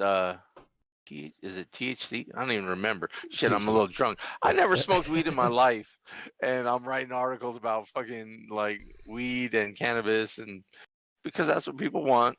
Wrote articles about vaping. I've never vaped in my life, but I wrote Yeah. when you're a content mill writer, you're a writer. Yeah. You know, you research shit and you write about it, and that's it. There's only 2 subjects that I will not write about in a content mill, and that is Apple products and religion. I will not write Apple reviews, anything having to deal with any kind of Apple Watch, Apple phone, Apple iPad. And if it has Apple to do with it, I cancel the order and say no. That's funny. I won't considered I had a client that was wanting me to do like for some Okay. it was a Christian publication. I was considering it because Oh, yeah? I used to I know that shit up and down. I used to be a Well- Christian. I'm an atheist now, but it's like I was so tempted, man. I was like, dude, I could write this stuff so easily. There was But a no. there was a team that I got invited to for gay porn. Okay. I'm gonna step back from that one. I couldn't do that one. That was okay. So I guess there's 3 Nothing- things I won't not write that- about. Not that there's anything wrong with that. Yeah, it's just not quote something I Seinfeld. want. It's not something I want to research. Yeah. Selling kratom. What is kratom? I wrote about Oh, Judaism. I've Okay, heard so of that, but I forget. okay, so I can't say that I haven't wrote about any religions. I have written about ancient religions, stuff that is more than 2,000 years old, like Egyptian Oh, that's fun. religions, monotheists, like Akhenaten. He was the first monotheist. I loved that article. I've done stuff for the Greek Pantheon. The first Yeah. monotheism, the origins, yeah. Yeah. So I've done stuff like that, but for like Yeah, I know my shit. Christianity or baptism, stuff like that, not nowadays stuff, no, I won't write Yeah. it. Yeah. I have a line, and if I see anything by Apple, and yes, I have canceled direct orders from people looking for Apple product reviews. No. Apple wants to hire me? No, they don't. Hey, a quick tip here Look. for You guys killed my content phone. mill I can't finish work. the last whatever. Get on the computer. You know, again, it's Well, like we talk about computer, somebody's supposed to the be wrapping it up. pay per word, the cents per word. Oh, Sam wants you to go right now. Is that it? Are we No, done? she had to plug in her phone because she's too lazy to turn on her computer to watch Oh us. God, again. Every fucking Friday, she got to plug in. No, I'm just okay. I'm just messing. She what interrupted was I last saying? week because of it too, didn't she? Yeah. Oh, yeah, 2 weeks in a row, I think, on your Monday stream. Oh, Yeah. for the for content mill writing. No, I was gonna say seriously. Yes, the pay per word is not great, but also think in terms Lisa of pay James, per good catch. hour. Like some content you can write quickly. Like Neo Soul Writer talked earlier in the chat about writing recipes, right? Mhm. For 1.4 cents a word or whatever it was, it's like that can take a long. Like, okay, there's different types of content. Okay, some types of content you can write real fast. Mhm. Others are gonna be it's gonna take a while. Okay, Yeah. so factor that in when you're taking when you're accepting orders from whether it's text broker, whoever it is. You know, reviews are gonna take more time. Recipes gonna take more time. Any type of copywriting, which is like doing about pages for like a company's website, about page, a services page, things like that. copywriting is going to take more time. Blog Plus posts, info. however, you Nice. can bang that shit out real quick. And so even though the pay per word might be the same, your pay per hour is going to be higher with blog posts and just basic informational articles. So keep that in mind when you're scrolling through the available work on a job board. Reviews and stuff like reviews, recipes, copywriting, that stuff takes longer.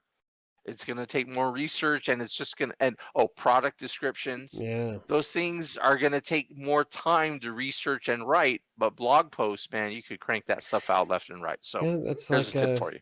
the blog team that I'm on, the one I was talking about earlier, where they pay 1.37 cents a word.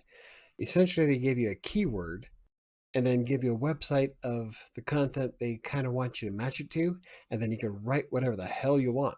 Those, that's the old way. Yeah, That's like I could 2008 SEO, blast man. through it. I was blasting love that through shit. those, and like I was making $30 an hour on some of those. I was just cranking them out. So Dude, when I it first, depends on what go you ahead. got. Yeah, it depends on the kind of content you can come across. The blog team is still up, and that's what they're still requiring. So it still works. So that's a team on TextBroker called the blog team? Blog team. Okay. And it's two teams actually. There's an advanced one and then the basic one. I think it's blog team for the basic and blog something for the second, but I can't remember exactly what it is. Okay, so I have to say this real quick. Lisa James, the sun god, she knew who I was talking about, of the Akhenaten, and that is impressive because not everybody knows. So that right there, awesome. I'm already, you've already went that high. Apple is evil? Oh yeah, there we go. There's two. I'm trying to grow my LinkedIn page. Are you guys? Yeah, I'm on chat. Are you guys on LinkedIn? I am. I am, but I never check it, but I'm on there technically. It's been a while since I updated it. I updated it last when I first started with Green Geeks as a content marketing team lead in 2017. And now they added, you can take tests for what you specialize in. So now they have a WordPress test that I can take. So I'm debating on taking that this weekend just to see how I score on WordPress. Should be fairly high since I've been using it since 2010.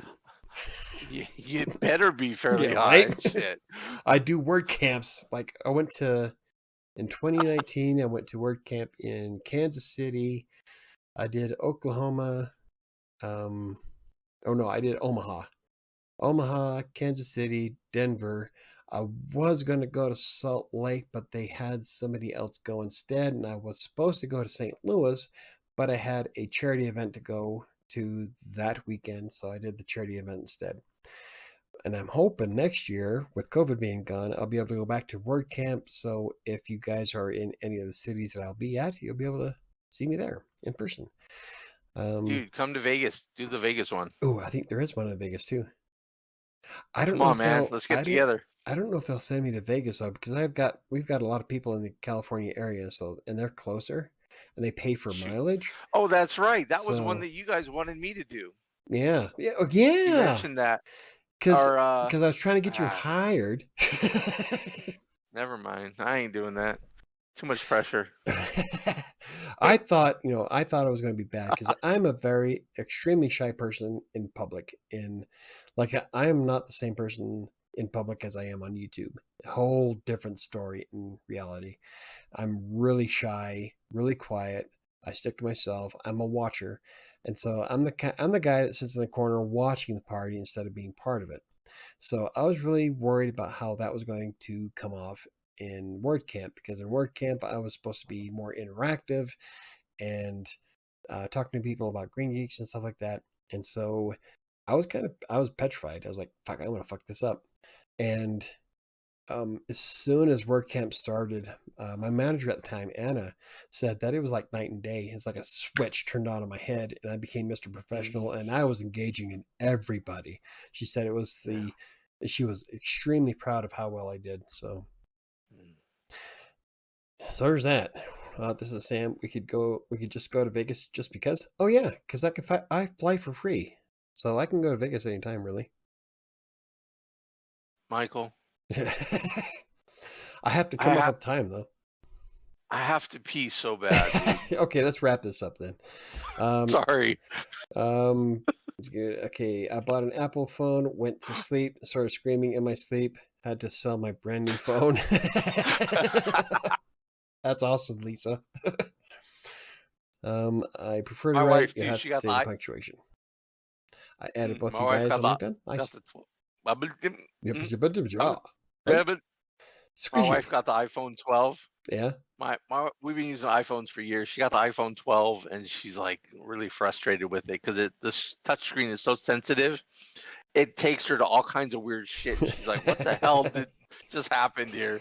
Well, you follow me on Twitter. You saw my picture of when I walked in for my exercise, my workout that morning, and my phone said, "Here are your results." So I looked at holy it. shit. It was holy shit. Like, I didn't even ask you for that. What are you looking up holy shit for? So Android will do it too. Yeah, dude, I got 40 ounces. We gotta go, man. Okay. Chris Love is you going to guys. pin Sorry, but we gotta himself. go. So thank you guys for watching. Have a great weekend. I will see you guys on Monday with Sam. Don't forget that we do a podcast every Friday at 7 o'clock Mountain Time. Usually sober. Or at least soberish. Thank you, Lisa, KDC, Ron Kincaid, Diana. Let's see. Neo Neo Soul Rider was here. Yeah, so thank you guys for watching, and we'll let you go. So before Chris pisses his pants. Thank you. Yeah. Good night, guys. All right, good night, guys. Thanks for